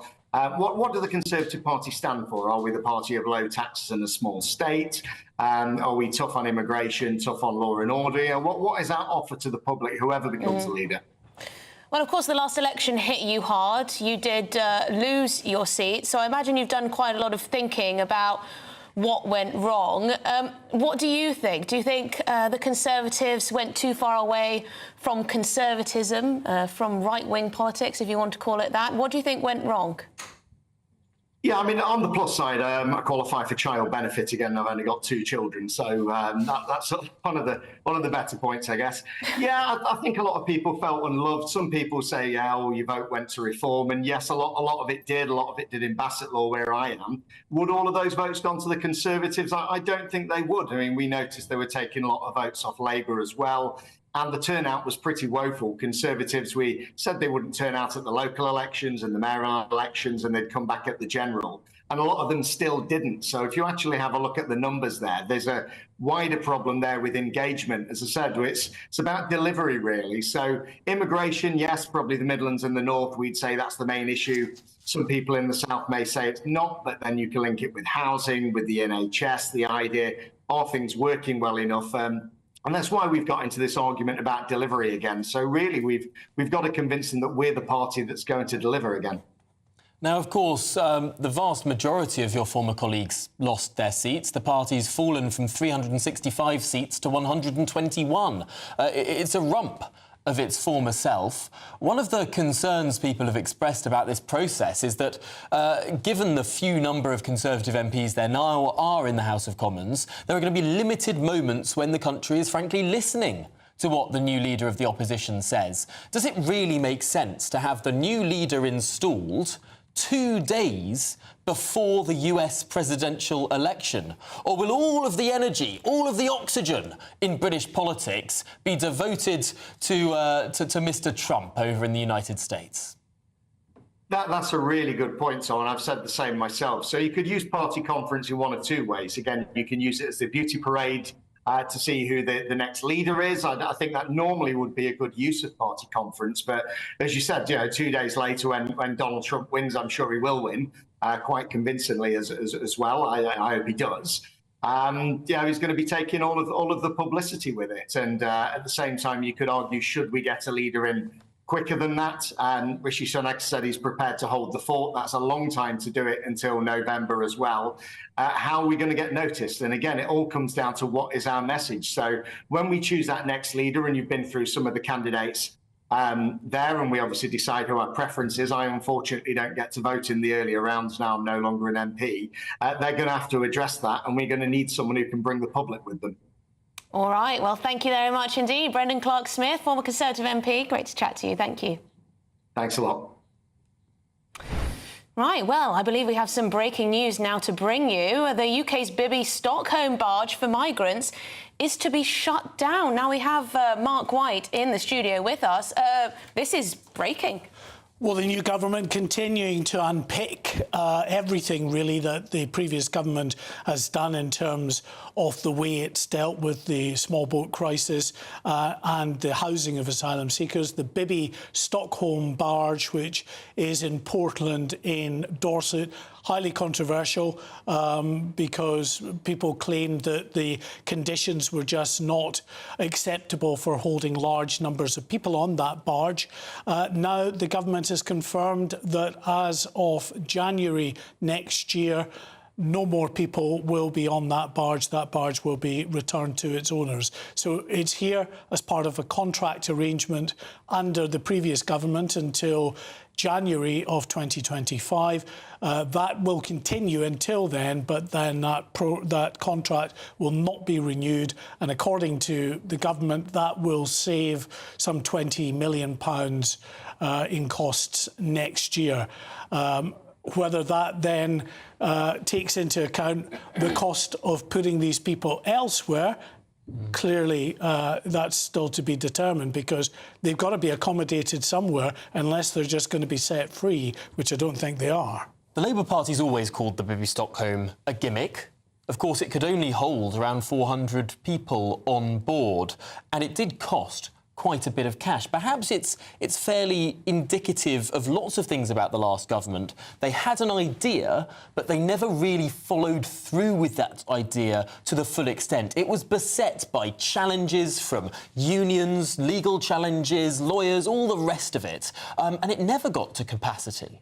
I think what the previous government would say is that they came up against the machinery of all of you that you've just mentioned there, of the unions, the refugee charities, the lawyers, the lefty lawyers as they called them, who would launch into an attack on any plan that the government had to try to mitigate. They were supposed to be a government crisis. with an 80-seat majority. Margaret Thatcher ran into the problems of left-wing lawyers and union barons and all the rest of it, but she won. What was it about the last government that simply was so feeble in taking on these interests? Well, I mean, it's a good point, but I think the issue with the last government was nothing to do with the 80-seat majority. It was a determination of the government, as advised by its civil servants, to stick by the law. These were challenges that went through the courts, not through Parliament as such.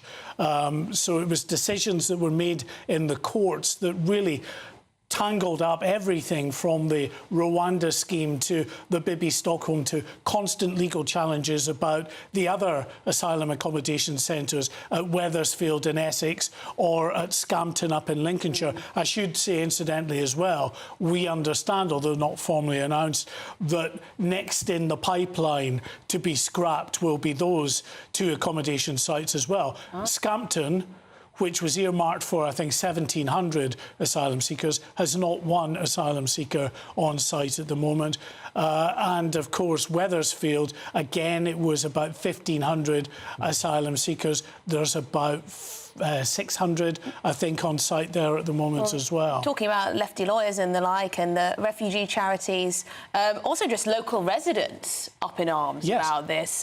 We sent reporters there, it felt almost daily, to see what was going on, and hordes of people there who absolutely did not want this barge there to be hosting migrants. Yeah, and it was almost an impossible situation for the government to face, because they knew just how unpopular the current scheme of taking hotels out of public use, of requisitioning hotels effectively and denying the use of a hotel to a community, denying that facility for weddings and other functions, for tourists and business people coming to a local area, to be used instead by asylum seekers.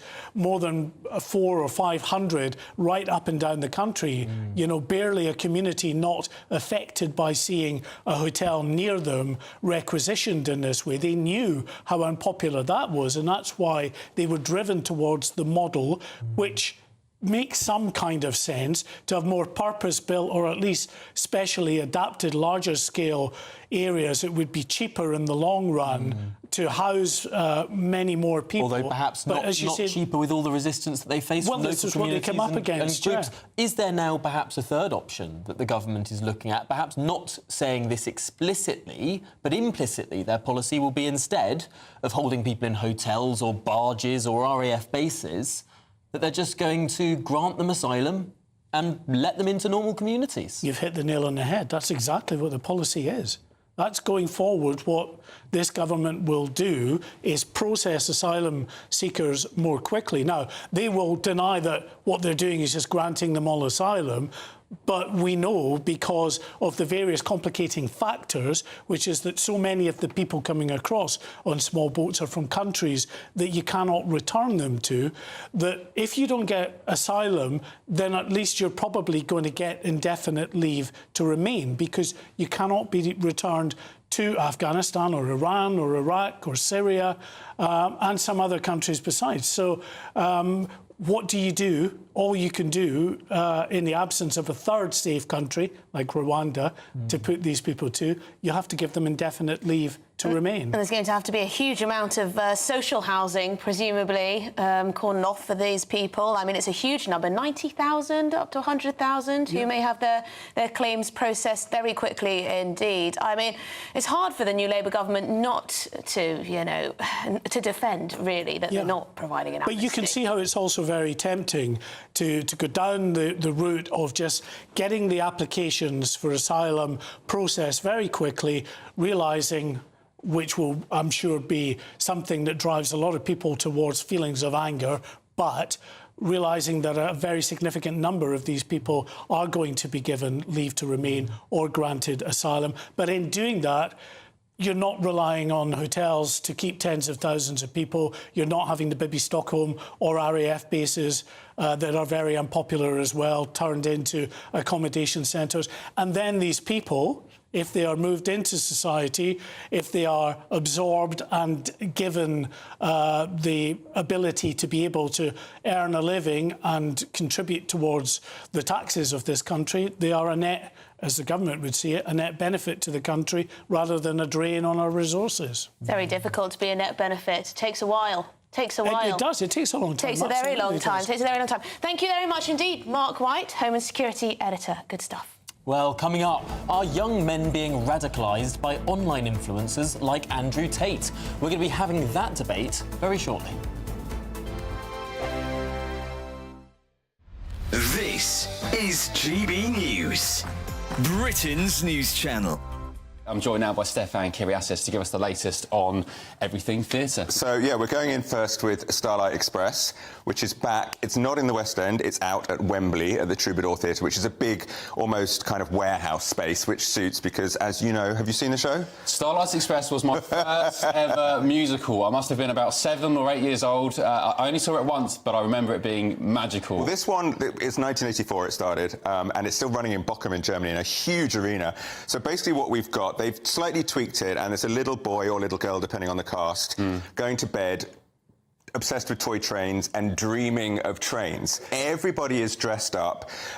To me, it looks like a cross between Tron and Priscilla, Queen of the Desert. I don't really think any of them look remotely like a train, but hey, the songs are Andrew Lloyd Webber. It's pop mixed with kind of cod 1950s rock and roll, some power ballads. The lyrics are politely like something out of an old speak and spell machine or something, you know. He's a steam train, they're out of date, he's being bullied by the diesel and the electric, and he falls for this carriage, the first-class carriage, new girl Pearl, and he wants to impress her, so he enters a race, and that's pretty much it. And when the races happen, all these barriers come up around where we're sitting, the lights are flashing, the music's thumping. It's utterly ridiculous, and I felt like a kind of teenager that was huffing sherbet dib-dabs off a giant block of sugar. It's so much fun, and the really crucial thing about it all is that somehow, in the middle of all of that, I just felt myself getting into the story. And when Pearl and Rusty have their little duet, I was very moved, and there's this big starlight sequence, which is the inspiration, the magical starlight that he's seeking. It's beautiful. GB News, the People's Channel. In the GB Newsroom, we bring you the news as it happens. With our team of dedicated journalists across the UK, GB News brings you accurate reporting of the day's topical agenda. When the news breaks, wherever and whenever it's happening, we'll be there. This is GB News, the People's Channel, Britain's news channel.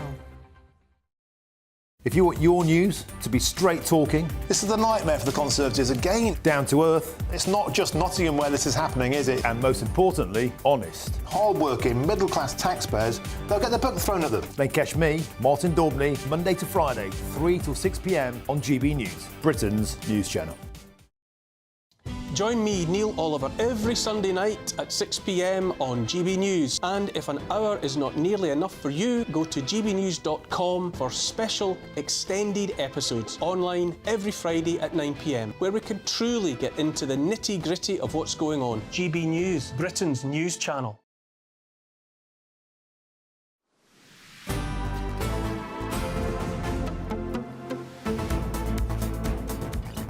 Right, it's 1:29 and the BBC has published its annual report today, revealing their biggest earners. Yes, guess who? Gary Lineker is once again the broadcaster's best-paid presenter, taking home a whopping £1.35 million each and every year. Quite nice. And radio presenter Zoe Ball is second on the BBC's big list, earning between £950,000 and £955,000 each year. Well, third on the list is someone who is no longer a presenter at the BBC. Yes, Hugh Edwards takes home a whopping £475,000. Yes, even though there was all that scandal around him. GB News reporter Adam Cherry is outside London Broadcasting House for us. Adam, I guess it's no surprise that Gary Lineker has taken the top spot. No surprise there, but as you say, the big surprise is Hugh Edwards. Now, I was on a press briefing just before 12 o'clock as these figures were published, and Hugh Edwards, Tim Davie, the Director General, was asked about why Hugh Edwards has received a £40,000 pay rise despite being off-air for the entire year. And he said they acted proportionally, in his words, they think they acted proportionally in the circumstances, and it's normal policy for a staff member to receive full pay while they're suspended. Now, Hugh Edwards has since resigned. He resigned in April this year, so this is the last year we'll see him on this list. But nonetheless, he took home at least £470,000 in the last year. These figures are also released under the cloud of the Strictly Come Dancing scandal, if you will. Last year it was the Hugh Edwards scandal. This year, more scrutiny. And again, Tim Davie apologised for that and said that there was clearly misconduct on behalf of the professional dancers towards the contestants. And this year they'll have chaperones and things will be done a little bit differently. But of course, they're not cancelling that series because it is so popular. There's been some counterclaims there from the likes of Anne Widdecombe saying, this is just part of the rough and tumble of a competition. But Zara McDermott has other ideas. She said she was essentially bullied by her dance partner. So a lot to contend with, not least because they say they are now £1 billion a year worse off because the licence fee is stretched so thin. So compared to 2010, they're operating with roughly 30% less money in real terms. So there may be cuts, they'll have to streamline. Not an easy time for the BBC unless you're one of its highest paid presenters. Well, Adam Cherry, outside New Broadcasting House, thank you very much for bringing us the very latest there. Yeah, so being off air all year and still £475,000. Not bad. Not bad work if you can get it. Yes, but coming up, notorious Islamist preacher Andrew Choudary has been found guilty of directing a terrorist organisation and encouraging support for it through online meetings. That's to come after your headlines with Sophia.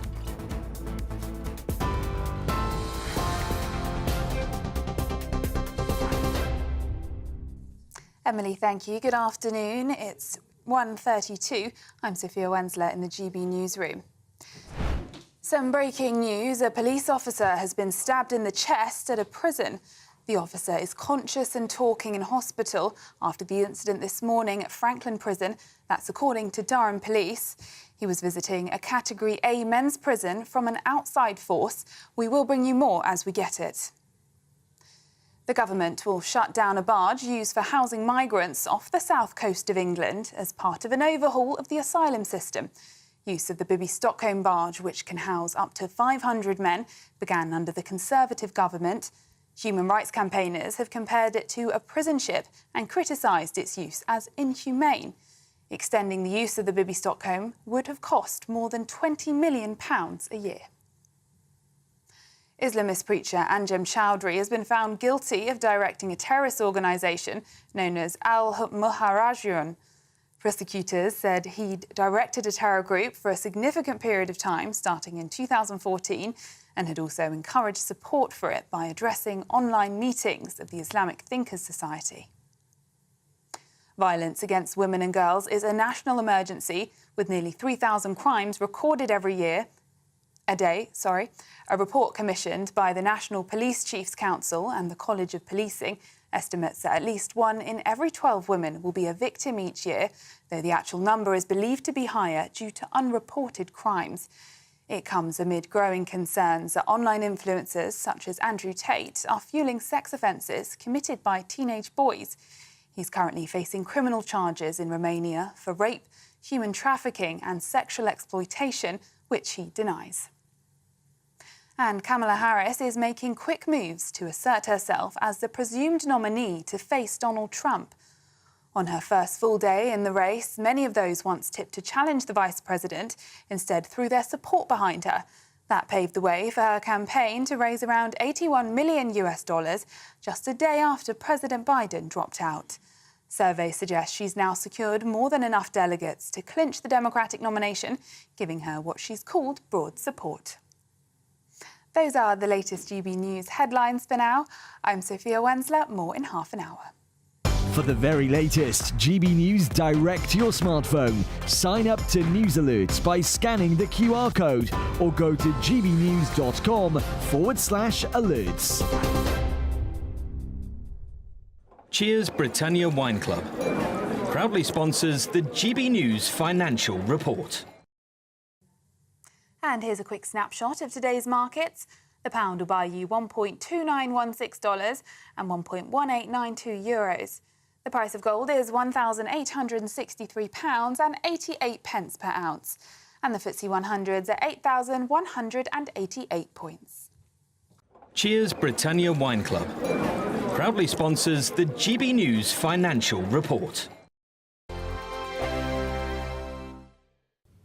Welcome along to your latest weather update from the Met Office here on GB News. For most, it's a fine day out there, just a sprinkling of showers around. We're kind of between weather systems. One is pulling away to the east, another one is approaching, but in between, a little bump in the isobars, a little ridge of high pressure, which is, as I say, bringing most of us a fine day. Have seen some wet weather earlier today over the Midlands and the southeast. That's scooting away. Still one or two showers across Kent this afternoon, and a sprinkling of showers further north, but many areas dry and fine. Some good spells of sunshine across Northern Ireland, brightening up to across Wales, western side of Scotland up to 20 degrees. Across the southeast, could touch up to 25 degrees Celsius.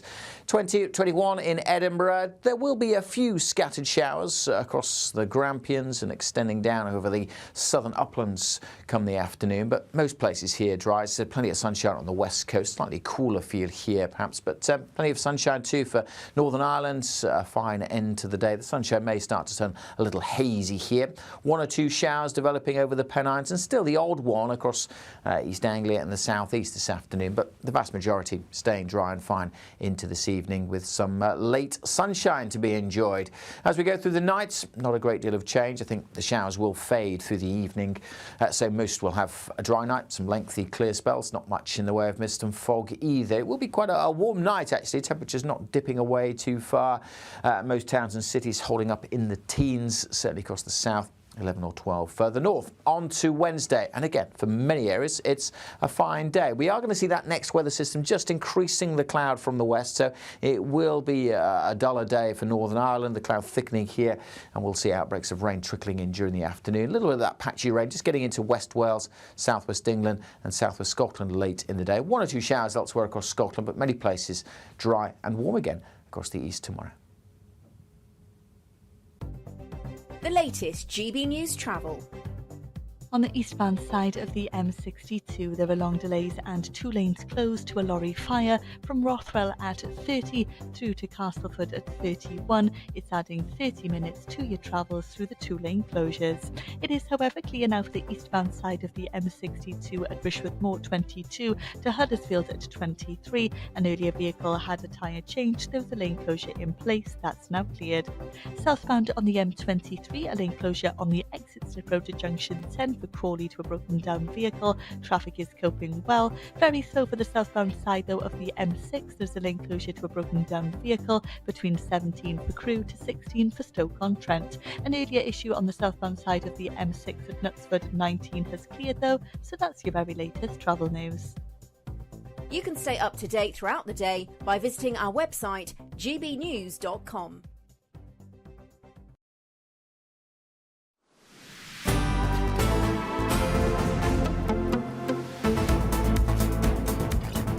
Well, good afternoon, Britain. It's 1:39. Now, a new shocking report calls violence against women and girls a national emergency. That's as 3,000 offences are recorded every single day.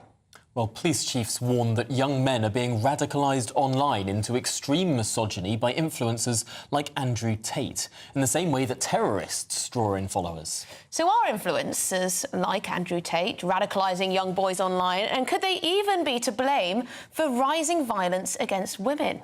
Well, the writer and broadcaster Emma Webb says influencers like Andrew Tate are promoting misogyny, while the podcaster Jake Julius says boys need more masculine role models. OK, Jake, let's have you put your case first. Well, I think that the real problem you're looking at here, particularly with the UK, is that you have a feminised liberal culture that has imported a much more masculine culture with mass immigration of Islamic people. And these people have very pronounced ideas about gender roles, and these people don't believe that Timmy can become Tammy if he decides to, if his blue hair Marxist teacher tells him he can. So you guys have a lot bigger problems to worry about than Andrew Tate, so it's laughable. OK, well, Emma, Andrew Tate, lots of people have mentioned. I think even teachers are now warning against Andrew Tate in the classroom. How much influence do you think he has? And is he promoting misogyny in a way that could potentially encourage men and young boys to be violent against women? Well, he is very popular, but actually I do agree with Jake. I think that we do have much bigger problems than Andrew Tate when it comes to people's attitudes towards women. The problem with Andrew Tate is that he is very popular, but he's also, I don't think, a very good role model for men. I don't think he's a role model for traditional male values in any way.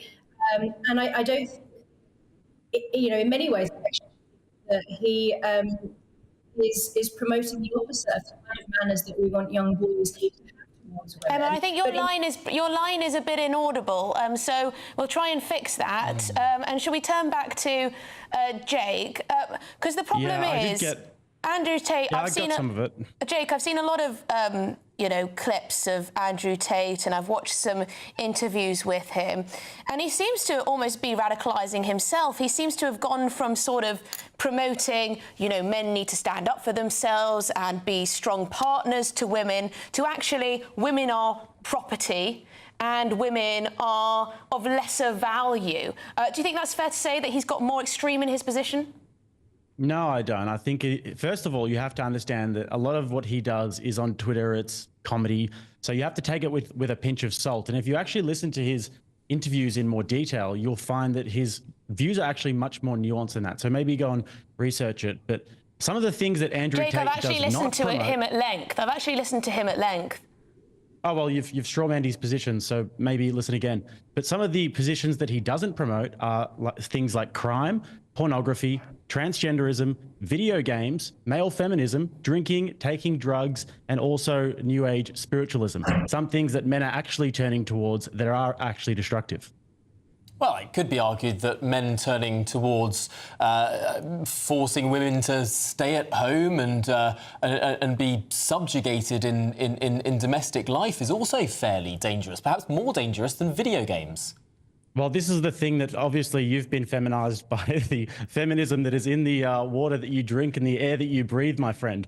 But this is the problem with feminism, that they think that women are being subjugated when actually a lot of women would love to stay home. A lot of women would love to be stay-at-home mothers. And actually, it's one of the most difficult jobs that you can possibly do is raise people. So if you raise 3 or 4 people and you're a mother, then you've done an amazing thing. But unfortunately, with messaging like this, the feminist messaging will actually denigrate motherhood. A lot of women won't feel subjugated, I'll tell you that much. Find it hard to sort of understand how I've been feminised if I think that women have a role in the workplace. I don't quite see how that is more feminine. But shall we turn back to Emma Webb? Let's hope that your audio is working. What do you make of this entire dichotomy? Look, just to repeat what I said in case people couldn't hear me, I don't think that Andrew Tate is the problem when it comes to violence against women.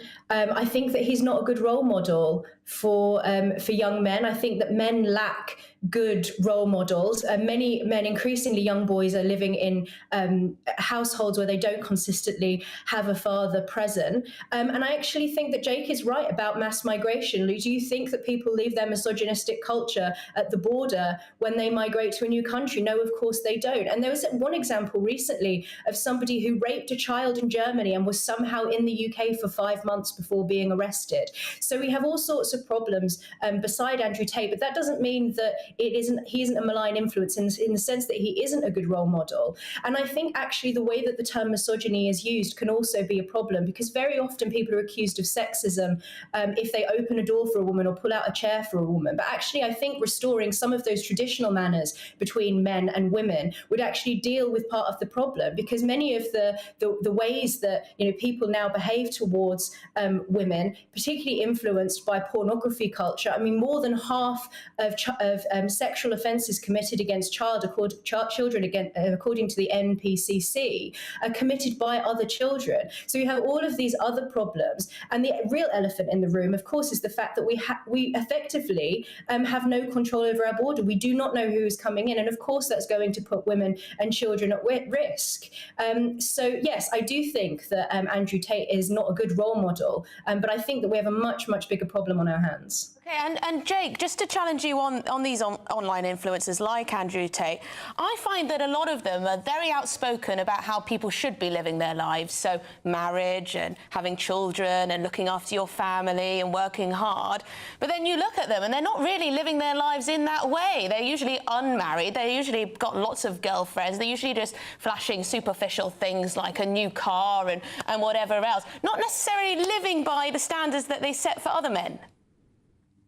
Yeah, no, I think that's a very fair assessment. You'd have to tell me specific examples. If you're talking about Andrew Tate, I'm sure you're aware that he's converted to Islam, so he believes in the whole having 5 wives thing. I don't believe in that. But I think the more important issue here that our other guest, I'm so sorry I forgot your name, but just Emma. raised is the fact that is that you guys have like a lot of mass migration happening, which is a big problem. And this is something that's not new, guys. Tommy Robinson was talking about this over a decade ago when he was saying that there are grooming gangs grooming young women in English towns, and the media and the police wanted nothing to do with it. Yeah, and there have been a number of inquiries into that now, and thankfully the problem is being addressed and much more spoken about in the mainstream, not least by our own Charlie Peters, who made a fantastic documentary on the grooming gang scandal aired here on GB News. I'm afraid we've run to the end of that conversation, but Jake Julius and Emma Webb, thank you so much for your contributions. Really interesting stuff. Thank you very much Thank you for indeed. having me. I think it's, you can easily disapprove of people like Andrew Tate, and there's a lot to disapprove about, believe me. I mean, just watch some of his stuff. You don't have to be a rampant feminist not to like this man. He really does come out with some awful stuff, in my opinion. But I think it's a stretch to say that, therefore, men are committing more violent crimes against women as a result. I mean, potentially there is that link there. I just find it fascinating he's converted to Islam. Yeah, he has, I was about to yeah. say, well, maybe he'd be happier living in Saudi Arabia or something, where women have to walk 10 metres behind you or whatever it is. I mean, maybe he should just make his life in one of those countries. All right, well, coming up, we're going to be live from New Scotland Yard as Islamist preacher Andrew Choudary has been found guilty of directing a terrorist organisation and encouraging followers. We'll be there in 1 minute. Patrick Christie's Tonight. Weekdays from 9 p.m. Should Prince Harry have accepted an award named after a US war hero at a glitzy ceremony last night? People begged him not to, but he did it anyway. It's time for tonight's head-to-head. Well, Prince Harry paid tribute to the eternal bond between mother and son as he appeared alongside his wife, Meghan Markle, at the glitzy ESPY Awards, dubbed the Sporting Oscars last night. The Duke accepted the Pat Tillman Award, named after a US war hero, for his Invictus Games work. But Harry's decision to accept the award was shrouded in controversy after more than 76,000 people signed a petition demanding he reverse his decision. Well, speaking last night, Harry paid tribute to Pat Tillman's mother, Mary. But that comes after Mary Tillman slammed his decision to give Prince Harry the gong, saying, "I am shocked as to why they would select such a controversial and divisive individual to receive the award. There are recipients that are far more fitting. These individuals do not have the money, resources, connections or privilege that Prince Harry has." So tonight I'm asking, should Harry have actually accepted the award? Let me know your thoughts. Go to gbnews.com/your say. Tweet me at GBNews and make sure you take part in our poll. But going head-to-head on this now, a former royal butler, Grant Harold, and the journalist and broadcaster, Lowry Turner. Thank you very much. Great to have you both on the show. Lowry, I will start with you. I mean, the mother didn't want Harry to have it, but he did it anyway. What do you think? I just think it's incredibly tone deaf. He seems to have an amazing ability to not read the room. It wasn't like this was a surprise because the opposition to him getting this award had been growing. So he had the chance to say, actually, I hear what you're saying. I'm not going to accept the award, but he didn't. GB News, the People's Channel. Join me, Camilla Tominey, for a frank and honest discussion with those in power that cuts through the spin and gets to the heart of the issues shaping our nation. You haven't confirmed that you want to stand as leader, but you haven't ruled it out either. This report basically says that he's not fit to stand trial. Is he indecisive? Incompetent? I deliver the dose of reality Westminster needs. That's the Camilla Tominey Show at 9:30 every Sunday on GB News, the People's Channel, Britain's news channel. Are the newspapers getting you down? My wife didn't divorce me that month. Struggling to separate the wheat from the chaff? I know that it's a bit of a circus at the best of times. Well, don't worry, Headliners has got you covered. We'll take the burden of reading the day's news, and if we get depressed, who cares? It's an occupational hazard, frankly. That's Headliners on GB News from 11 p.m. till midnight, and the following morning, 5 till 6 a.m. on GB News, the comedy channel. Nah, just kidding. Britain's news channel.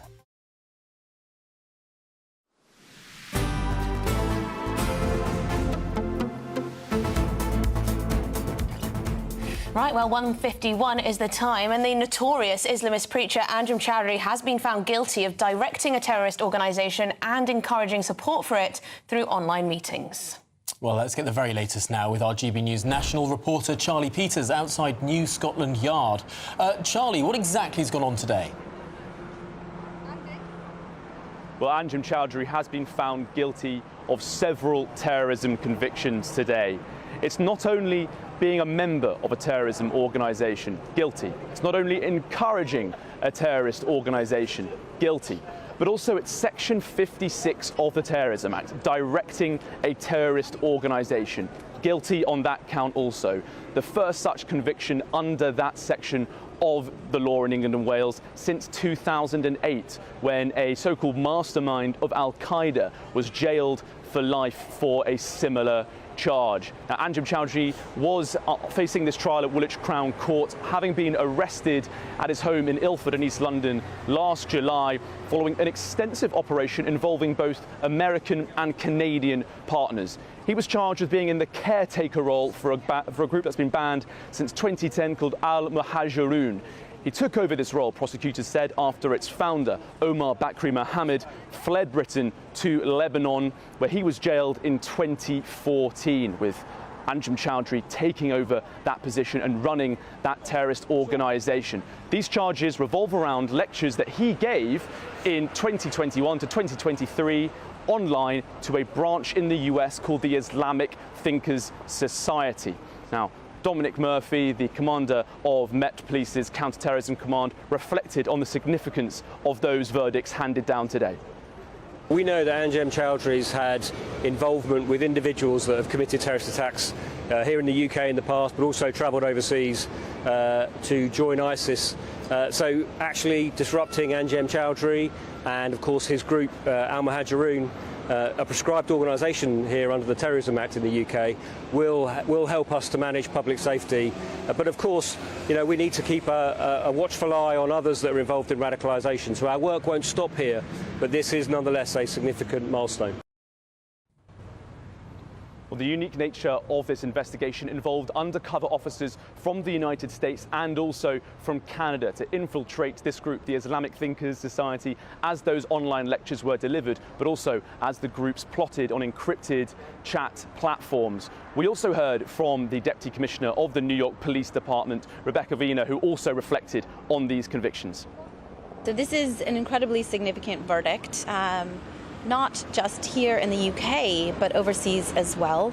A prolific and shameless radicalizer like Anjem Choudary has managed to inspire, influence, and be involved in the radicalization of generations of individuals. A prolific and shameless radicalizer. That's how those investigating officers saw Anjem Choudary. And during this trial, we heard how Anjem Choudary had boasted as being seen as one of the leading radicalisers in Britain, as a great honour, a medallion even. In court, he described how when he was last in prison between 2016 and 2018 over support for the Islamic State terrorist organisation in Iraq and Syria, he had to be separated from other prisoners due to his well-known process for radicalising others. Other extraordinary details that came out during this case in Woolwich. We heard that he had once joked about how Omar Bakri Mohammed, that ideological leader of Al-Muhajirun, that terrorist organisation, had charged members of the press £9.11 to enter a media event on the 21st anniversary of 9/11. We also heard that Anjem Choudary had officiated at the wedding of one of Lee Rigby's killers. He is, as the NYPD described him, a shameless and prolific radicaliser, but all too often when counter-terrorism officials deal in these cases, they deal with the foot soldiers, those who carry out terrorist acts. It's very rare that they get to deal with an organiser, a leader, a director of a terrorist organisation. But this conviction today, Section 56 of the Terrorism Act, sees the counter-terrorism officials get that conviction that they so desperately wanted after Anjem Choudary dominating counter-terrorism in Britain and around the world for almost 2 decades. Goodness me. Well, Charlie Peters, thank you so much for that report outside New Scotland Yard, of course. It just strikes me that this guy, it's not his first run-in with the authorities. Absolutely not. It's not his second run-in with the authorities. He's been convicted before on similar charges, and obviously his sentence simply wasn't tough enough. No, not tough enough, not long enough. I mean, this is a man who celebrated the 9/11 attacks. He called them magnificent martyrs, the people that flew into the Twin Towers and killed many, many people. He really is foul. So we shall see what the sentencing has in store at the end of this month, but I do hope that it is harsh, and I'm sure many people will see the same. I think many people will be thinking, throw away the key. But much more to come on this programme, of course. The BBC's Director General has apologised to Strictly Come Dancing contestants after complaints of abusive behaviour on the programme. Much more on that to come after this. Don't miss your chance to win our Super Summer Giveaway. With your chance to win £30,000 cash, our biggest cash prize to date, which means you get to spend every single penny however you like. What plans would you make with an extra £30,000 cash in your bank account? Take your family on the ultimate holiday, buy that treat that's always seemed out of reach, or just put it in the bank for a later date. However you'd spend it, make sure you don't miss out. For another chance to win £30,000 in tax-free cash, text CASH to 63232. Text costs £2 plus one standard network rate message. You can enter online at gbnews.com/win. Entries cost £2. Or post your name and number to GB07 PO Box 8690 Derby DE1 9TT. UK only. Entrance must be 18 or over. Lines close at 5 p.m. on the 30th of August. Please check the closing time if listening or watching on demand. Good luck. Mark Dolan tonight is your weekend dose of news, debate and entertainment. This sounds like a wild conspiracy theory. Don't miss My Big Opinion, Mark Meets, and My Take at 10. Democracy is a funny old thing. And we don't do boring, not on my watch. I just won't have it. Go and get another glass of that bubbly, you've earned it. That's Mark Dolan tonight, Saturday and Sunday, 9 to 11, only on GB News, the People's Channel, Britain's news channel. Hi there, I'm Michelle Dewberry, and I'm going to take a second to tell you all about my show, Dubes & Co. We start off with the issues of the day. We then bring in both sides of the argument. We get rid of the disrespect. And then you throw me into the mix. And trust me, I'll tell it exactly how it is. And then, of course, the magic ingredient, you at home. We mix it all together, and what have we got? In my opinion, the best debate show in town. Monday to Friday, 6 till 7 on GB News, Britain's news channel. Are the newspapers getting you down? My wife didn't divorce me that month. Struggling to separate the wheat from the chaff? I know that it's a bit of a circus at the best of times. Well, don't worry. Headliners has got you covered. We'll take the burden of reading the day's news, and if we get depressed, who cares? It's an occupational hazard, frankly. That's Headliners on GB News from 11 p.m. till midnight, and the following morning, 5 till 6 a.m. on GB News, the comedy channel. Nah, just kidding. Britain's news channel. I'm Patrick Christie's. Every weeknight from 9, I bring you 2 hours of unmissable, explosive debate and headline-grabbing interviews. What impact has that had? We got death threats and the bomb threat and so on. As time passes, She could have said stump. You made my argument for me. My guest and I tackle the issues that really matter with a sharp take on every story. Went everywhere. something practical could be done. Or I can become something different. Patrick Christie's tonight from 9 p.m. only on GB News, Britain's news channel.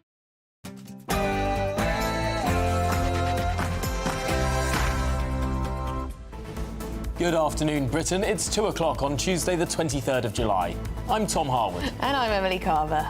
Migration woes. James cleverly hits back at Yvette Cooper for claiming the Tories spent £700 million on the now cancelled Rwanda scheme. While politicians argue over cash and indeed scrap various schemes from the Bibi Stockholm to RAF Scampton, migrants keep coming in their thousands. Yes, and Commons Speaker Lindsay Hoyle has spared Keir Starmer's blushes by not selecting the backbench Labour rebellious motion on scrapping the two-child limit. He's selecting a similar motion from the SNP instead. Will tonight's showdown be a damp squib? And Nigel Farage has accused President Joe Biden's wife and son of elder abuse. He says Biden should never have been in the White House in the first place, and it would be absolutely potty for Americans to vote for Harris on the basis of being a woman. And the breaking news, the Islamist preacher Anjem Choudary has been found guilty of directing a terrorist organisation and encouraging support for it through online meetings.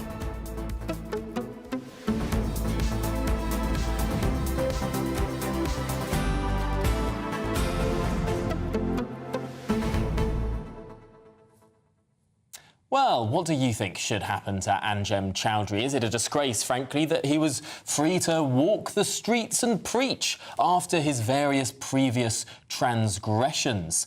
Clearly, a very serious verdict being reached. I mean, this is a problem. I mean, we talk about it so much on this programme with the criminal justice system as it is, that so many times criminals are let out, or perhaps they're released early, suspended sentences, and then guess what? Go on to commit further crimes. And if you were going to look up a textbook Islamist ideologue, it would be Anjem Choudary. I mean, he's not been out of the news, really, for decades now. 20-odd years, probably even longer than that, for various links to terrorist groups, running them, trying to encourage people to support his cause and the like, calling for caliphate, etc., etc. And looking more broadly at the criminal justice system, time and time again, we see people who end up being arrested for some brutal crime, some sexual violence or murder or whatever it is. Oh, it turns out they'd been in prison before. They'd served 1.5 years, 2 years, and before you can say danger to society, they're out again and committing crime again. It happens so very often. Such a small percentage of the population are responsible for such a broad percentage of the crime. It's like Groundhog Day, isn't it? But yes, 30th of July is apparently when he's going to be sentenced, so we'll see what they have in store for him. But please do get in touch. Interested to know your views. gbnews.com/your say is the way to do that. But let's get the headlines with Sophia.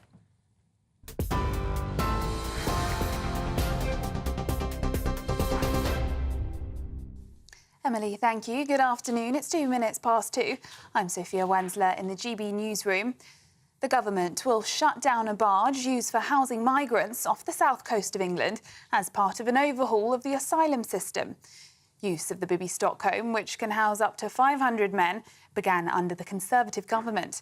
But human rights campaigners compared it to a prison ship and criticised its use as inhumane. Extending the use of the Bibi Stockholm would have the cost of more than £20 million next year. Islamist preacher Anjem Choudary has been found guilty of directing a terrorist organisation. His trial found that he'd directed the Al-Muhajirun group for a significant period of time, starting in 2014, and had also encouraged support for it by addressing online meetings of Islamic Thinkers Society. Head of counter-terrorism for the Metropolitan Police says today's verdict marks an important moment. We know that Anjem Choudhary's had involvement with individuals that have committed terrorist attacks here in the UK in the past, but also travelled overseas to join ISIS. So actually disrupting Anjem Choudary and, of course, his group, Al-Muhajiroon, a prescribed organisation here under the Terrorism Act in the UK, will help us to manage public safety. But of course, you know, we need to keep a watchful eye on others that are involved in radicalisation. So our work won't stop here, but this is nonetheless a significant milestone. Meanwhile, in the US, attention is turning to who Kamala Harris may pick as her running mate as she asserts herself as the presumed nominee to face Donald Trump. On her first full day in the race, many of those once tipped to challenge the vice president instead threw their support behind her. That paved the way for her campaign to raise around $81 million just a day after President Biden dropped out. Surveys suggest she's now secured more than enough delegates to clinch the Democratic nomination, giving her what she'd called broad support. In other news, a police officer has been stabbed in the chest at a prison. The officer is conscious and talking in hospital following the incident, which happened this morning at Frankland Prison. That's according to Durham Police. He was visiting the Category A men's prison from an outside force. James Cleverly has told GB News that would-be illegal migrants were praying for a Labour government because it would mean the end of the Rwanda plan. The Shadow Home Secretary said the government had behaved in an arrogant manner, accusing them of tearing up the Conservatives' migrant plan without informing Rwanda.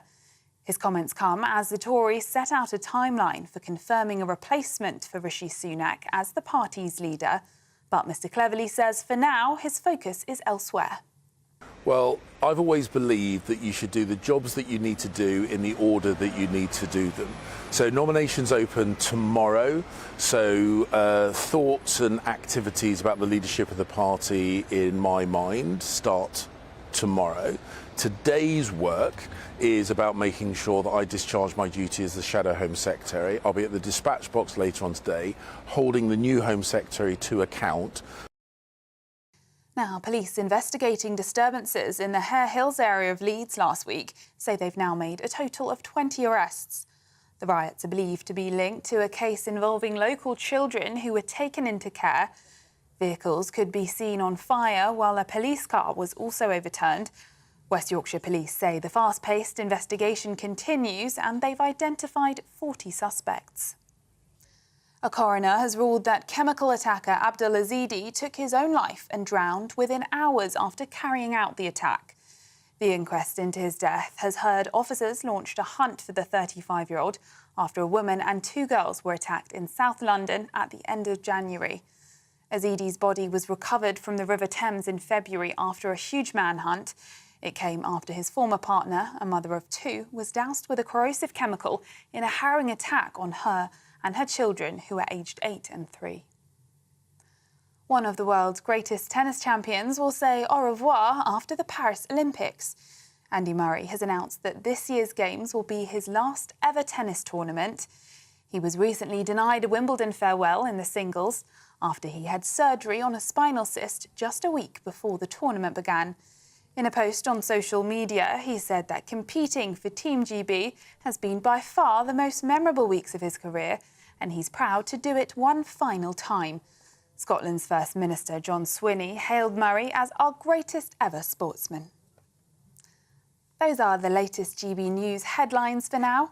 I'm Sophia Wensler, more in half an hour.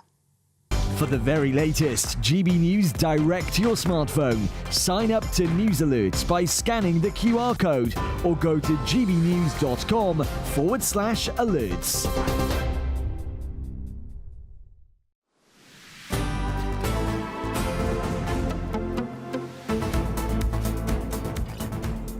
Good afternoon, Britain. It's 8 minutes past 2. Now let's return to that breaking news. It's been announced that the government will shut down the Bibby Stockholm barge used for housing migrants off the south coast of England. This is all as part of its overhaul of the asylum system. So we're again joined in the studio by our Home and Security editor, Mark White, to talk us through this all. So yes, the breaking line is that the Bibby Stockholm barge will no longer be used to house migrants. What happens next? I think, this is a very significant development because we've got to set it, in the context of what this government is doing, which is slowly but surely dismantling all of the apparatus that the previous government had in place to deal with the Channel migrant crisis, the use of hotels, the use of the Bibi Stockholm or indeed RAF Scampton and Wethersfield in Essex. And this is the first significant move in that direction, with the confirmation that barge, the Bibi Stockholm, that's anchored down at Portland Harbour in Dorset, will cease to operate from January of next year. The contract that the previous government signed takes us up to January 2025. So from that point on, then it'll be cleared out. There's about 400 asylum seekers being held on the barge at the moment. And what we understand as well, although it's not been announced as yet, is that those bases at Scampton in Lincolnshire, Wethersfield, a former RAF and US air base down in Wethersfield, which is housing about 600 asylum seekers, will be next in line. OK, so we know that the new Labour government doesn't want to use the Bibi Stockholm barge to house migrants, maybe not these RAF bases as well, and they also want to clear the hotels. So I guess the big question that everyone wants to know the answer to is, where are they all going to go? This is the big emerging theme that I think people need to be aware of what the new government intends to do is to rapidly clear the asylum backlog. And by that we mean consider the asylum applications. Those that they feel deserve asylum get it. Those that don't, if they can be returned to their home country, they will. But we know that the majority of people coming across on the small boats are coming from countries where it's very difficult or impossible to return them to, countries like Iran or Afghanistan or Syria.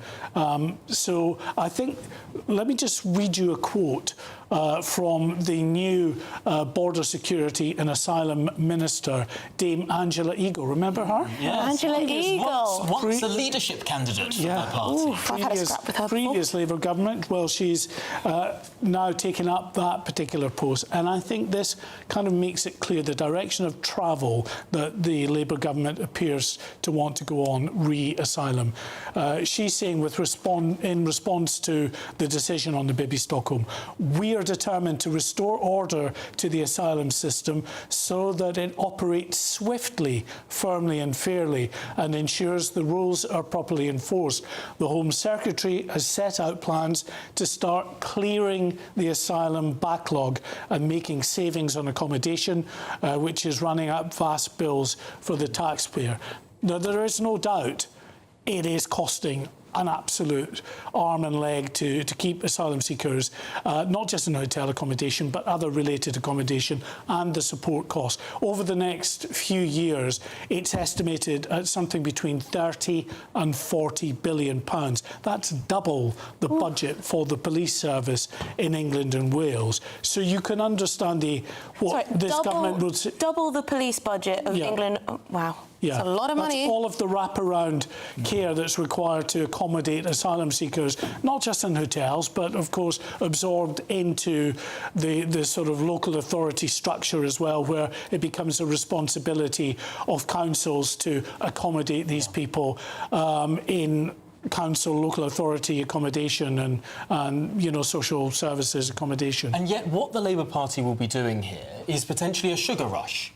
Clearing this backlog by granting asylum to many, many tens of thousands of people, perhaps over 100,000 people granted asylum in very, very short order. Then what happens as the second stage? Yes, OK, hotels cleared, Bibi Stockholm cleared, RAF Scampton never operational. But what happens to then the sign that this country effectively puts out into the sky? Anyone coming from Iran, anyone coming from Afghanistan, countries that we find it very hard to send people back to, if not impossible to send people back to, it's saying, if you can get here in a small boat, you will be guaranteed asylum. That's millions of people.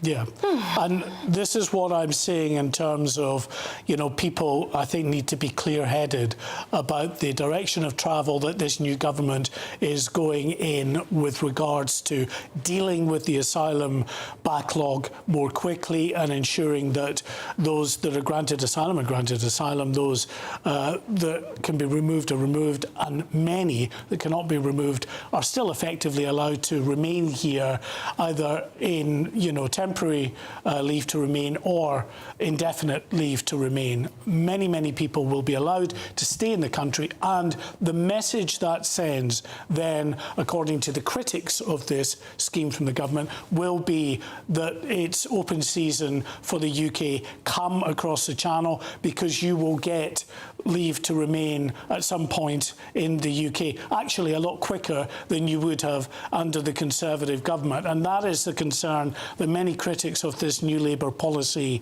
will have, that it's just going to act as a massive pull factor for many more people to make that dangerous crossing. And we're already number one or number two in, you know, the top destinations for illegal migrants within the EU. I was seeing some new statistics from the... It was a survey that was looking at, you know, of the 1.5 million or whatever that came across Europe's border in the last year. The top destinations that these people wanted to get to were Germany and the UK. It's fascinating, and I can see that in the short term, politically, what we'll see is the Home Secretary going from hotel to hotel, closing it down, marking up as this big win. Look, we're getting rid of the migrant hotels. We're saving all of this money. We're closing down the Bibi Stockholm. And I think a lot of people in local communities that have seen hotels be requisitioned will say, that's wonderful, hooray, look, we've solved migration. But all it will do is look into the longer term, and what it is looking at numbers that already people think are too high across the country as a whole. Those numbers will go up and up and up. It's just we won't call them illegal, we'll call them legal.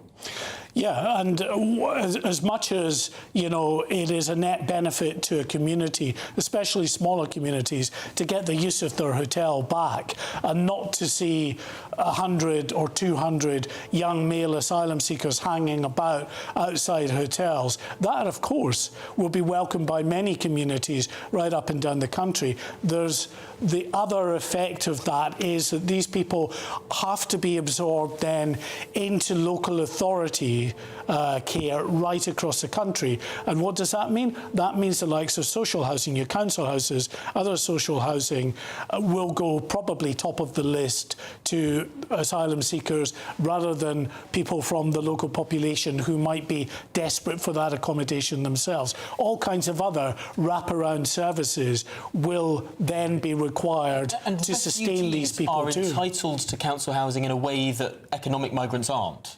Well, yes, indeed. That is often the way that local authorities will operate, is that they have an imperative to immediately house people who are coming, who are not just in need of a better house, an upgrade on a house, or struggling to pay the rent on this. They have no accommodation and they are being imported into that area by the UK government. They then have to be put into accommodation as a priority, otherwise they're on the streets. And we know how many tensions there are in some local communities over social housing as it is. Of course. But Mark, thank you very much. It's such a privilege to have you here to sort of break down this stuff for us, because it is complicated and there's a lot of spin when it comes to migration statistics and what exactly is actually going on with government policy. So thank you.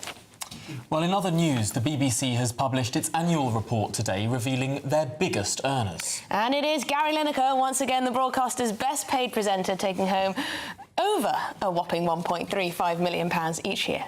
But of course, the BBC's finances have taken a hit. 500,000 households cancelled their licence fee last year as the broadcaster struggles to keep younger audiences. 500,000 in just 1 year. Wow. Former BBC head of religion and ethics, Akhil Ahmed, joins us now. Akhil, thank you very much indeed for joining us. Let's start with that 500,000 fewer people taking out licences. That's pretty stark. It is. I have to say I'm speaking here in a personal capacity, but actually you're right. Actually, the figures have been going down for quite some time. across all broadcasters, to be fair, in terms of their appeal to younger audiences. But with regards to the licence fee, I think nobody in the BBC is unaware of this. It's been going on for a few years now, and you can start looking at whether or not the cuts that have been made effectively in real terms to actually what the licence fee is, because it's been cut at a long point. It's not been able to increase for a number of years. Plus, they're not able to borrow against it, etc. You're seeing the effects because there's not as many new programmes as you would have seen in the past over the last few years. And if you look across all broadcasters, they're all struggling. And the fact of the matter is, any of us who know anybody under the age of 30 knows that the brand loyalty to anybody these days, particularly in broadcasting, is gone. Streaming is what it's all about for many people these days. They don't really care about terrestrial television, and I think that's a bit of a shame, because obviously that curation means we have shared viewing, we have shared moments, whether it be Strictly, football, sports, the Olympics. And I think the 500,000, losing that kind of figure, you've got to ask yourself some serious questions about how do you resolve that, which I know they're trying to, but are they getting it right, I suppose? Well, isn't one of the obvious answers here to stop treating it like a tax? And instead, there are many young people who happily pay a subscription to Netflix. There are many people who happily sign up to GBNews membership if they want extra content online. There are lots of people who sign up to Disney Plus, to Amazon as well. Why doesn't the BBC simply treat itself more like one of these membership or subscription services that then young people are so used to using on their computers, even if they don't have a TV in their flat? No, listen, I've got a lot of sympathy for that. I think that the licence fee as we know it today is a difficult thing to kind of... It's difficult to kind of say it to many people. The fact of the matter is, it's not all just young people as well, remember. There are other people who are watching, who are getting a lot from the BBC, depending on where your age is, where you live in the country, etc. So it's a bit more complicated than just focusing on young people. But I completely understand the argument and agree with you, which is people approach things very differently now than they have done in the past. And even when we look at migration, we look at lots of different things, not just young people. They may look at the BBC and they may look at all terrestrial broadcasters for that matter, and they say, what's in it for me? And remember as well, it's not the BBC's money as such, it's a licence fee to watch live transmitted programming, which the BBC is able to collect and spend. So it's not just for the BBC, it's for lots of other things. What they've got to do is actually, what everybody's got to do is figure out a way of making it so that things work. The whole of the broadcasting ecology is in a mess right now. We talk about streamers, but they're not making much money. You must remember that. A lot of them are actually losing money. Apple have announced in the last few days they're going to be spending less money because they're not getting the viewers. Netflix, Amazon, all these people have not made profit for many, many years. Yeah, it's certainly a tricky environment. The broadcasting model is broken, and that's the big issue. Yeah, it's certainly a tricky environment for all broadcasters, I'm sure. But just about Gary Lineker, I mean, does he really deserve 1.35 million? We're hearing that 500 full-time roles are going to be scrapped in the next 2 years. 1.35 million just for Gary? Well, I mean, it's a difficult one, this, because obviously we know that there are more. We don't know what some other people are paid because they're paid by independent production companies, so it doesn't register. Whereas Gary Lineker is paid directly by the corporation. The question we have to ask ourselves is, in the open market, do we think Gary Lineker is worth a lot more than that? It's all these things are completely subjective. I reckon he is, to be honest with you. I think he's a big draw. I think if you went down that list, and I'm not going to give you the names if you ask me, but if you go down that list, I think there are people on there that you ask yourself, on the open market, would they get snapped up as quickly as you think they are? Gary's not one of those. I think he would get snapped up. You look at the dearth of sports broadcasting around all the different broadcasters, he's not a bad shout, isn't he? He's pretty good. That's a really good game to play, actually. Would Amazon pay them double what they're paid by the BBC? I mean, to be honest, probably they would pay that to Gary Lineker. Yeah, that's fine, as long as you're not champagne socialist, Tom. That's what's annoying, isn't it? That's what we all find annoying. I mean, would Amazon pay that much to Zoe Ball? I have no idea.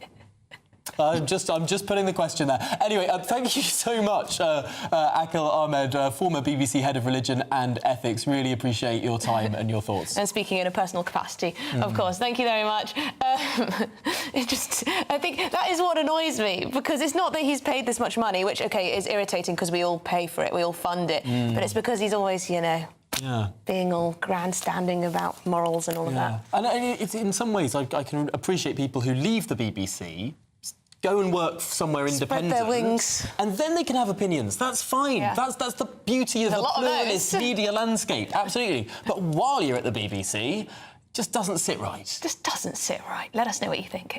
Anyway, coming up, as Kamala Harris wins enough support to clinch the Democratic nomination, Nigel Farage has spoken out. He's warned it would be potty to vote purely on the basis that she is a woman. More on that shortly.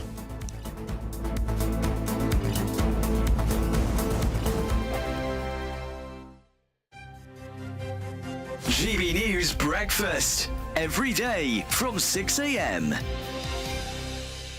No, it wasn't just us who celebrated the big football match on Saturday. Prince William was in the crowd in Dusseldorf and couldn't help but show his relief when England scored. And over the weekend, it was also announced that the Prince of Wales is set to star in a new two-part documentary on ITV covering his mission to try and eradicate homelessness. Well, let's talk about this and much, much more with Angela Levin, royal biographer, who joins us in the studio. I'm glad to hear that this documentary's been made, Angela, because I worried that he made this big announcement about homelessness and I thought, goodness me, here is somebody who could maybe do something about this. And then it's all seemed to have gone quiet. He's been very busy with it, actually. He's gone all over the country to see different areas and how they have been, and to try and change people's attitude to homelessness, that they're people who need help and want to get back into a normal life. I think it was 2009, he slept out in the street to see for himself what it was like.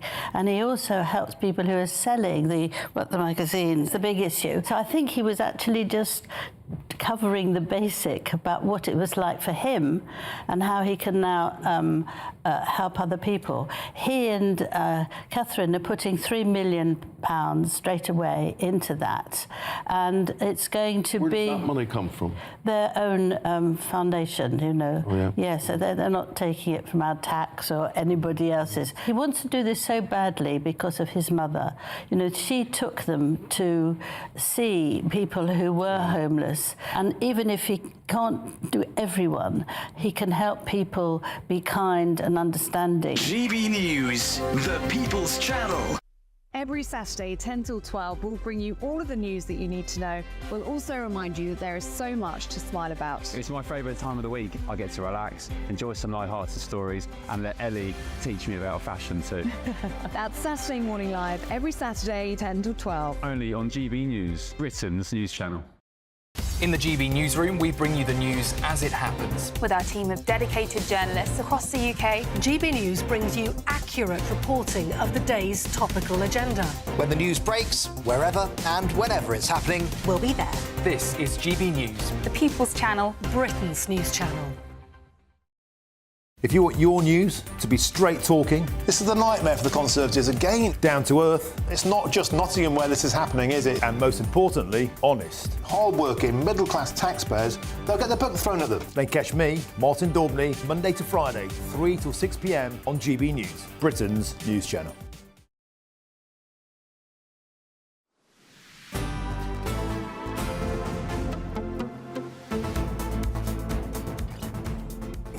Good afternoon, Britain. It's 27 minutes past 2. Now, Kamala Harris has received the support of enough delegates now to clinch that Democrat Party nomination in November's presidential election. They meet in August, of course. That means she'll almost certainly face off Donald Trump. Yes, well, we're joined by GB News reporter Ray Addison. Ray, bring us up to date. Well, she's got those verbal endorsements, 2,500 or so. The cap that she needs to get to is just under 2,000, so that's looking pretty good. But the left is starting to eat itself right now. So Black Lives Matter is demanding that the DNC, the Democratic National Committee, immediately hosts a nationwide virtual primary, the SNAP primary, whereby she would then be endorsed or not endorsed by the various delegates and the people in the states across the US. They're saying this is not an attack on Kamala Harris or black women, but they describe her as an unknown vice president. They say they have no idea what issue she stands on, and they want public participation. Ray, let me get this right. Black Lives Matter are now organising against the first black woman to ever likely receive the Democrat or any major presidential ticket nomination, and they're not happy. That is exactly correct. Black Lives Matter is not happy with Harris. They're saying... Well, what they've said is fair enough, isn't it? We don't want to endorse you just because you're a black woman. We want to find out more about you. Well, but yes, it is quite funny. Yeah. They're saying this will protect the integrity of democracy in the US, and they say the voices of black voters as well, to make sure that they're heard. And they're accusing what they describe as DNC party elites and billionaires of bullying Joe Biden out of the presidential race. So that's kind of the latest situation. I think it's quite interesting that as she gets this sort of wave of endorsements within 48 hours or less, that, you know, the left is now starting to sort of consume itself. And she's considered to be fairly left, you know, on the left side of politics. She backed universal health care in the primaries 4 years ago, before she was swept under the wing of Joe Biden. That's it. But they're saying they don't know that much about her. You know, but the thing is, you know, for all that Joe Biden and the DNC is now trying to promote her as the candidate, and she's fantastic, you know, she's been hidden away quite a lot because Biden didn't have a lot of faith in her. You know, they were saying that's one of the reasons it took so long for him to actually issue that statement and drop out, because he wasn't convinced that she could beat Trump. She's told us some of her key, policies that she'll be standing on. She wants to sign laws to protect abortion rights. She wants to ban assault rifles in the US, and she also wants to rebuild the middle class. So those are some of the policies, but a lot of people just don't really know who she is or what she stands for. And how much influence does a group like Black Lives Matter have on the Democrats? I mean, could it be that they're actually listened to on this? Well, I think obviously they certainly do have influence, and I think, you know, the Democrats have been accused in the past of overly pandering to sort of more left-wing groups, and, you know, allowing some of these sort of instances of rioting and so forth that we've seen in the past, depending upon which group was carrying out that sort of action. However, I think we're on a bit of a juggernaut here, and it's headed. The destination is Kamala for president. That's the destination we're going. I don't think this will stop anything. I remember during the primary elections that Joe Biden ended up winning. Of course, he had a bit of a stuttering start to these primary elections 4 years ago. Kamala could never get any momentum for her campaign. She dropped out before a single vote was cast in any of those primary elections because the right thought that she was too left-wing, and then the left pointed to her record as being the chief prosecutor for California, where she locked people up for drug offences and locked all sorts of people up in long prison sentences, and at a time when people were saying defund the police, prison should be abolished. She didn't ignite the left either. So she sort of got squeezed out from both sides. So it's odd now that the establishment Democratic Party has poured in behind her, not just with delegates, but with money. Yeah, absolutely. I mean, obviously, the Biden-Harris campaign and all the funds that they had were pledged to him, but also to her, because she was going to be his running mate. So the easiest solution for them, rather than lose all that cash, was to keep going. They've just simply rebranded the Twitter, the X social account, by the way, from, you know, Biden-Harris or whatever it was to Harris HQ. So it's just it's just a sort of a whitewashing sort of process. Rebranding. So perhaps, if you're going to be very cynical about this, how many decisions has Joe Biden actually being taken as president over the last 12 months? There will be senior advisors, there'll be people behind the scenes who, frankly, have been running the country, especially after the hour of 6 p.m, when apparently Biden really switches off. I heard 4. 4 o'clock, quite possibly. But in that case, it'll be the same people. Yeah, in terms of policies, I mean, one of the things when we all became very concerned, I mean, there's been concerns for a long time, but when we saw that debate performance and people became increasingly concerned about his abilities, one of the things that they pushed alongside that whole, he's immensely sharp, he's intensely focused narrative was, there's a whole group of people who are involved in the running of government. It's a team. Whereas, you know, you would think that they would say, no, this guy's in charge. He's really running things. So maybe that part of that team was Harris. That's certainly what Donald Trump is trying to say now. He's trying to say Biden has not been in charge, Harris has been doing it, and she's now responsible. Well, there you go. Thank you very much indeed. Ray Addison, GB News reporter, of course. It'll be interesting to see what happens, whether there will be any surprises. Yeah, if there's going to be any last-minute challenge, although it seems like the numbers are sewn up. Well, coming up, we're going to be getting your views on all of these topics covered today, so get typing gbnews.com/your say. That's after your headlines with Sophia.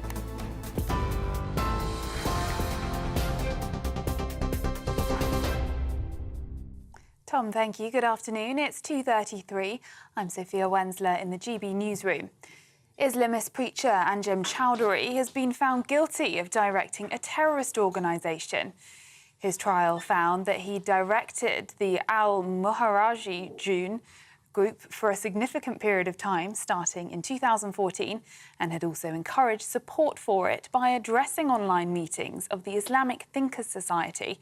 Dominic Murphy is head of counter-terrorism for the Metropolitan Police. He says today's verdict marks an important moment. We know that Anjem Choudhary's had involvement with individuals that have committed terrorist attacks here in the UK in the past, but also travelled overseas to join ISIS.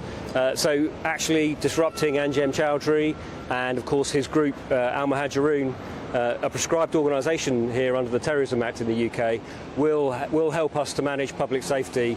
But of course, you know, we need to keep a watchful eye on others that are involved in radicalisation. So our work won't stop here, but this is nonetheless a significant milestone.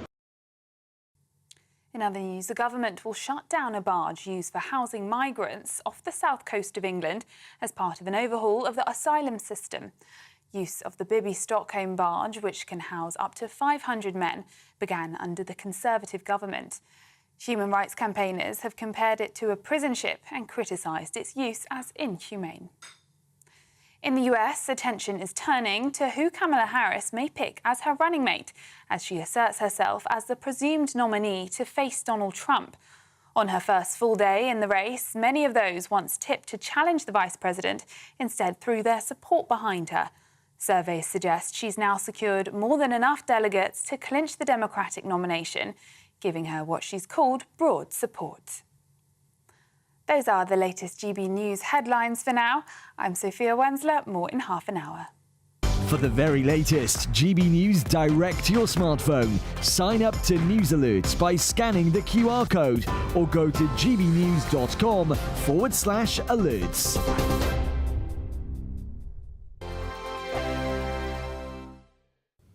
Welcome along to your latest weather update from the Met Office here on GB News. For most, it's a fine day out there, just a sprinkling of showers around. We're kind of between weather systems. One is pulling away to the east, another one is approaching, but in between, a little bump in the isobars, a little ridge of high pressure, which is, as I say, bringing most of us a fine day. Have seen some wet weather earlier today over the Midlands and the southeast. That's scooting away. Still one or two showers across Kent this afternoon, and a sprinkling of showers further north, but many areas dry and fine. Some good spells of sunshine across Northern Ireland, brightening up to across Wales, western side of Scotland up to 20 degrees. Across the southeast, could touch up to 25 degrees Celsius. 21 in Edinburgh. There will be a few scattered showers across the Grampians and extending down over the southern uplands come the afternoon, but most places here dry, so plenty of sunshine on the west coast. Slightly cooler feel here perhaps, but plenty of sunshine too for Northern Ireland. A fine end to the day. The sunshine may start to turn a little hazy here. One or two showers developing over the Pennines, and still the odd one across East Anglia and the southeast this afternoon, but the vast majority staying dry and fine into this evening with some late sunshine to be enjoyed.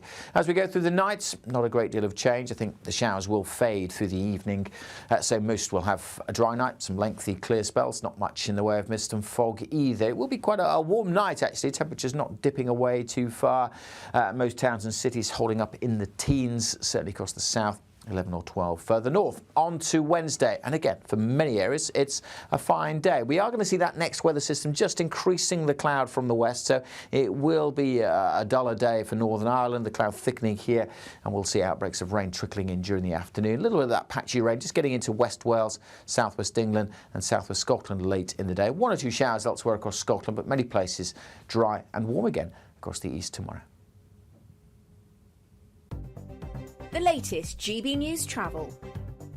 Hello, I'm John Vincent. We're seeing some slow traffic in Manchester on the M60 anti-clockwise at the Swinton interchange. Queues on the M23 southbound in Surrey. It's all due to recovery work for a broken down van between junction 8, the M25 and 9 for Gatwick Airport. Also in Surrey, we're seeing a slowdown in traffic on the M25 clockwise and anti-clockwise approaching the Wisley interchange roadworks just before junction 10. In Kent, we're seeing slow traffic on the M26 westbound just before junction 5 of the M25. Estimated travel time there around 10 minutes. It's also slow if you're heading eastbound on the M4 over the Prince of Wales Bridge. There's a lane coned off there for roadworks. And back to the M25, stop-start anti-clockwise before junction 16 for the M40. And that's the latest traffic and travel news.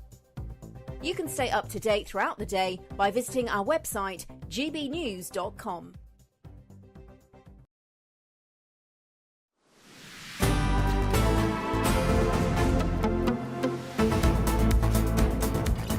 Well, good afternoon, Britain. It is now 2:39, and the Commons Speaker, Lindsay Hoyle, has spared some blushes for Prime Minister Keir Starmer. Yes, Hoyle has chosen not to select that backbench Labour rebellious motion proposing to scrap the two-child limit on benefits. Yes, so instead of selecting a red-on-red scrap, he's selected a similar motion, but from the SNP. Well, will those rebellious Labour MPs be as comfortable voting for an SNP motion, or will tonight's showdown be a damp squib? I hasten to suggest that some of those who would be very happy to vote for the Labour MP Kim Johnston's amendment will think twice about voting for an SNP amendment, and it might sort of dampen the scale of the rebellion tonight. Yes, because it would be more...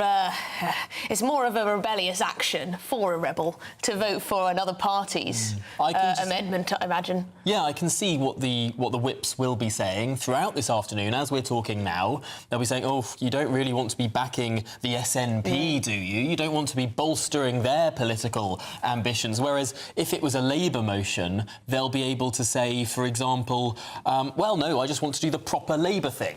It's harder to argue this now that this is the amendment that has been selected. But I just wonder, I mean, this vote tonight, yes, it may be a damp squib because it's not a Labour motion, and yes, because Keir Starmer has such a strong majority. But I do wonder if in a year or 2, 3 years down the line that this policy will be implemented, i.e. they will scrap that two-child benefit cap. I mean, because there's a lot of pressure from the left on this issue, a lot of pressure from some opposition parties. It's almost as though there's a growing consensus. I mean, you've had Nigel Farage speaking about it. You've had Suella Braverman also, surprisingly, saying that they should scrap that limit. Their position seems to be that we need people to be having more babies. Yes. And if this benefit helps people have more babies and contributes to people growing their families, then fantastic. I'm not sure it's child benefit that is the key deciding factor in whether you have more children or not. I just don't believe it is. But I think you're right in to say that there's this sort of momentum in this, and it won't happen tonight. But look at what Gordon Brown has said on it. Look at what Andy Burnham has said on it. In fact, the leader of the Scottish Labour Party, Anna Sarwar, also backs the change. It won't happen this year, but I can easily see the Labour Party a couple of years down the line saying, look, we've fixed the economy and therefore we're going to scrap this cap. I just wish when we spoke about the cost of living that we actually spoke more about measures to try and bring that down rather than always looking to expand the welfare state. Money doesn't come from anywhere. You're just moving it around. You're just moving it around from one taxpayer to another. Why don't we try and, bring down the cost of housing and the like without just subsidies? Well, let's talk about these political machinations now with our political correspondent, Catherine Forster. Catherine, perhaps a bit of a lifeline for the Prime Minister there from the Speaker. Yes, indeed, because this is the first real potential rebellion. And, of course, Sir Lindsay Hoyle has not selected the Labour amendment. That's not surprising, really. It wouldn't normally get selected. But the SNP amendment and the Lib Dem amendments have been selected. So it will be very interesting to see how many Labour MPs, of course, there's a working majority of 181, how many of them will go against the official line? Because many of them are very, very upset by this policy. They feel that it was cruel. We've had people like Rosie Duffield in the Sunday Times at the weekend.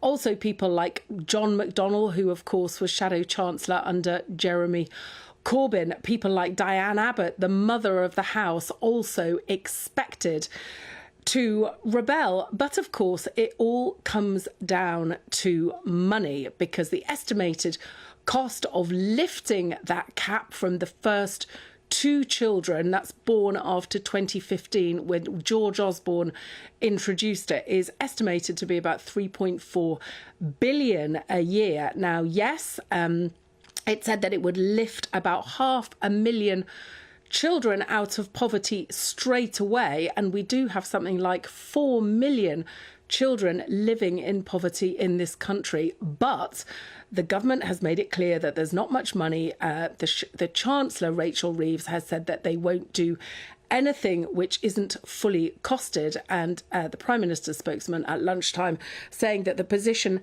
has not changed and that basically the Chancellor has found out that the public finances are even worse than Labour imagined. That's something that Paul Johnson from the Institute for Fiscal Studies said would absolutely not wash for a new government to come in and say that things were even worse because the books were all open. But lo and behold, they are saying that. So I don't think they're going to budge on this for now. But as you say, it might well happen down the line. Yes, the IFS already saying that these touted 5.5% pay rise for public sector workers will have to be funded by taxes and borrowing. So there you go, Catherine. Thank you very much indeed, our political correspondent, live from Westminster. It's very difficult to make the sums add up, isn't it? Yeah, or you could just find some spending to cut. I mean, it seems that no politician has ever thought of potentially cutting Go on then, what would you spending. I genuinely think that we need to have a conversation about increasing the amount of money that is transferred from taxpayers to millionaires who have retired. I think if you're a millionaire who has retired, you shouldn't necessarily be receiving money from taxpayers. Uh-oh, you're bringing up the state pension. Well, I think that if you're a millionaire, should you be getting more than you put into the system? You should be getting what you put into the system potentially back. But more than that, should you? They've contributed a lot in tax throughout the years. Well, I said if you've put what you've put into the system, I think you can have a strong argument about your national insurance contributions. I don't think you can talk about the amount, though, that now is going. That's going to... I personally don't think that I'm going to get as juicy a state pension as people do today. No, and you don't deserve one either. Probably not. Anyway, coming up, we're outside London Broadcasting House as the BBC publishes its annual report revealing their biggest owners. Stay tuned for that.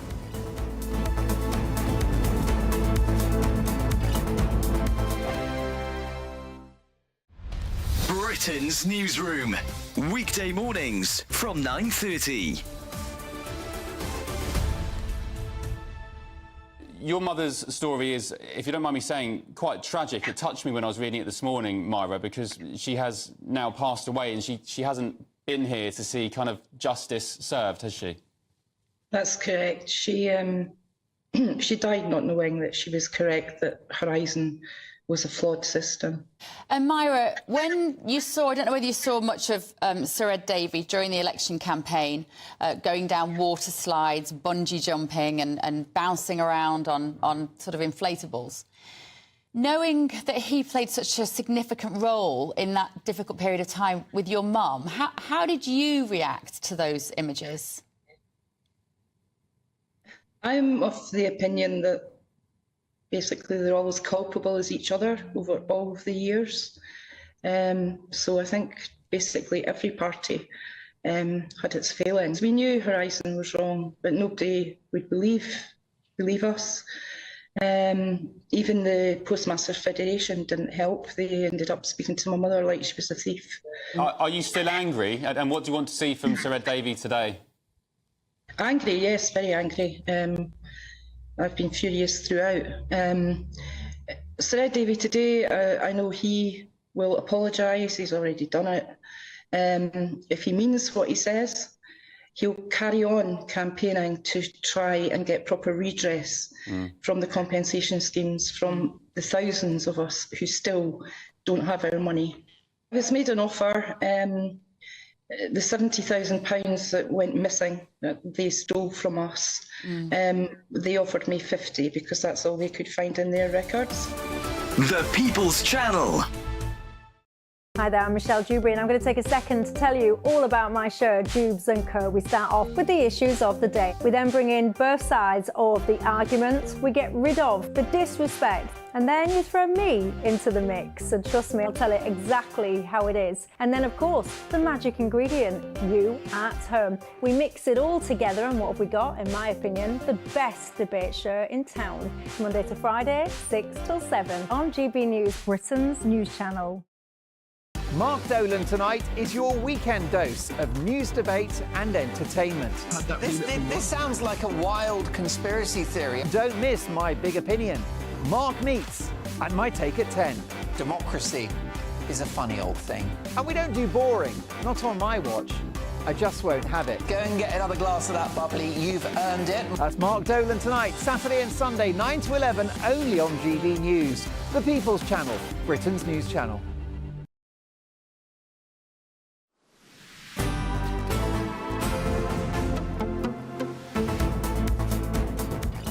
Right, we finally got their views. Jack says, cancelling the Rwanda scheme, which has cost the UK taxpayers £700 million, that's what Yvette Cooper says, and now the Stockholm barge at £20 million just shows that the Labour, Tories and Lib Dems are not fit to govern. This is a prime example where procurement is not getting the best value for the UK taxpayer. Yes, I'm always astonished by just how expensive these things are. How on earth would the Bibby Stockholm barge cost £20 million? I imagine most of that went on lawyers. Crazy, isn't it? I mean, Susan says, and this is about the BBC, because this report into the top owners, she says, I was going to leave the BBC licence, but in their terms and conditions stated that I would not be able to get over 500 other channels, including Sky, Netflix, Prime, etc. So I stopped the cancelling. I love your shows, and as for Mr. Lineker's wages, is ridiculous. Well, it's true. The BBC licence fee is a licence to watch live television. So if you want to watch live television on your television, you have to pay for the BBC. It's a bizarre system that made sense when people got all their television through the airwaves and there was no way to make it excludable. But now that people can get television through little wires and fibre optic cables, that is excludable. And Nick says, is the cull of 500 BBC staff really worth it to protect political presenter Gary Lineker's salary? Surely the needs of the many outweigh the need of one prima donna. Well, I'm not sure his salary would cover all those 500 jobs, but I take your point. Well, Anne has written in to say, happy birthday, Emily. Hope you have a great day. Well, thank you very much, Anne. Yes. I will have a lovely day. I have to say, we opened this cake at the beginning of the show and, oops. It's half gone. I did tuck into it. At about 2:30, I start getting a little bit hungry. Yeah, it's where we need the energy boost. We need the energy boost, you know? There's trouble with doing a lunchtime show. Anyway, Martin Daubney is up next, and he joins us now. Martin, what's coming up from 3? Well, happy birthday, Emily. Happy birthday to you. But it won't be good tidings to the people living near the Bibby Stockholm barge. I'm going to explain today why this is a disaster for working class Britain. Not in my backyard, says the government. Also on the call to be axed is RAF Wethersfield, RAF Scampton. Locals there will be delighted that 1,500 asylum seekers aren't being dumped in their community. But with hotels and Rwanda also off the bill, what's left? The answer is your town, your street. Serco on steroids. Angela Rayner laid out the plans. Every constituency must take its fair share. We can see the direction of travel. Asylum seekers, the numbers aren't going down. Illegal immigration, the numbers aren't going down. The solution is to disperse them across your communities. I'll be setting out why I think that's a disaster for working class Britain. And also, Starmonomics. We see now the true cost. £10 billion is the estimated cost of public sector pay rises. £3 billion per year for the 2-child cap to be scrapped. That's 10 billion. Times that, add other stuff. By the course of this parliament, that's £70 billion a year. There's only one way that's going to get paid for: extra taxation. Could Starmonomics be a disaster for you? Plus, also, we'll be looking at Brexit Britain. Rachel Reeves yesterday said you've inherited the worst situation since World War II. Well, another exclusive report on GB News shows that's not the case. In fact, on GDP, on inflation and unemployment, the UK, Brexit Britain, is outperforming the beloved European Union. That's all coming 3 till 6. Looking forward to seeing it, Martin. I have to say, do you think that this plan from the Labour Party will work? As you say, There'll be many communities who say, look, no more migrants in this hotel. No more migrants in this barge. No more migrants at this RAF field. And instead, they'll be dispersed, perhaps in less concentrated areas, less visible areas. Is that a political ploy? I'm afraid I can't hear you. But anyway, I'm sure that was amazing. We'll have to listen to you instead from 3 o'clock. Looking forward to it. I think he'd probably say it is. Yeah. Yes, I think he'd probably say what's going to happen with all the social housing and the like. There could be quite a lot of, issues. Yeah, well, we have to say it's a very special programme from us tomorrow. We're not going to be at this desk. Instead, we're going to be at Westminster for Keir Starmer's first ever Prime Minister's Questions. We'll be watching it alongside you and dissecting it afterwards as well. Rishi Sunak versus Keir Starmer, but not as you know it. Very excited. I will lay off the birthday cocktails. Maybe a couple. Maybe a couple. I need to be bright-eyed and bushy-tailed for that one. See you there tomorrow.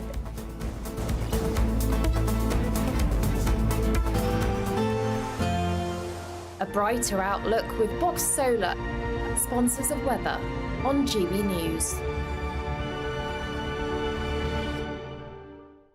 Welcome along to your latest weather update from the Met Office here on GB News. For most, it's a fine day out there, just a sprinkling of showers around. We're kind of between weather systems. One is pulling away to the east, another one is approaching, but in between, a little bump in the isobars, a little ridge of high pressure, which is, as I say, bringing most of us a fine day. Have seen some wet weather earlier today over the Midlands and the southeast. That's scooting away. Still 1 or 2 showers across Kent this afternoon, and a sprinkling of showers further north, but many areas dry and fine. Some good spells of sunshine across Northern Ireland, brightening up to across Wales, western side of Scotland up to 20 degrees. Across the southeast, could touch up to 25 degrees Celsius.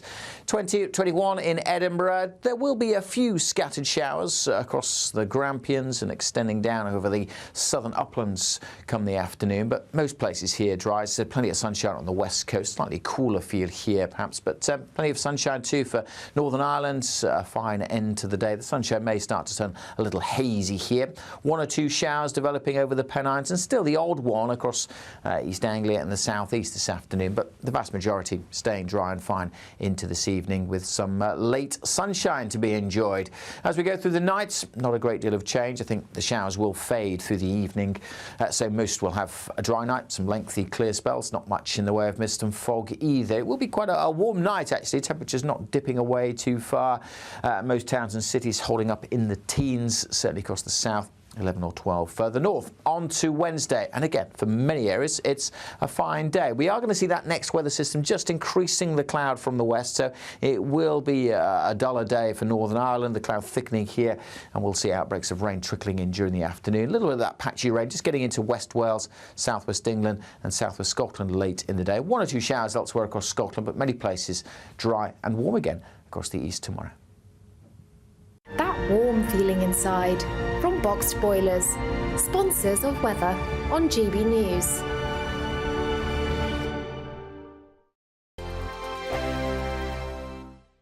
£30,000 in cash has to be won. It's our biggest cash prize so far, and it could be yours. Charles was a winner. Listen to what he says about winning the Great British Giveaway. I'm Charles. I won £18,000 cash. It was just amazing, and as soon as it goes into your bank account, it just changed. It's a life-changing thing. The next big winner could be you, with an extra £30,000 cash in your bank. For another chance to win £30,000 in tax-free cash, text cash to 63232. Text costs £2 plus 1 standard network rate message. You can enter online at gbnews.com/win. Entries cost £2, or post your name and number to GB07 PO Box 8690 Derby DE1 9TT. UK only. Entrance must be 18 or over. Lines close at 5 p.m. on the 30th of August. Please check the closing time if listening or watching on demand. Good luck. In the GB newsroom, we bring you the news as it happens. With our team of dedicated journalists across the UK, GB News brings you accurate reporting of the day's topical agenda. When the news breaks, wherever and whenever it's happening, we'll be there. This is GB News, the People's Channel.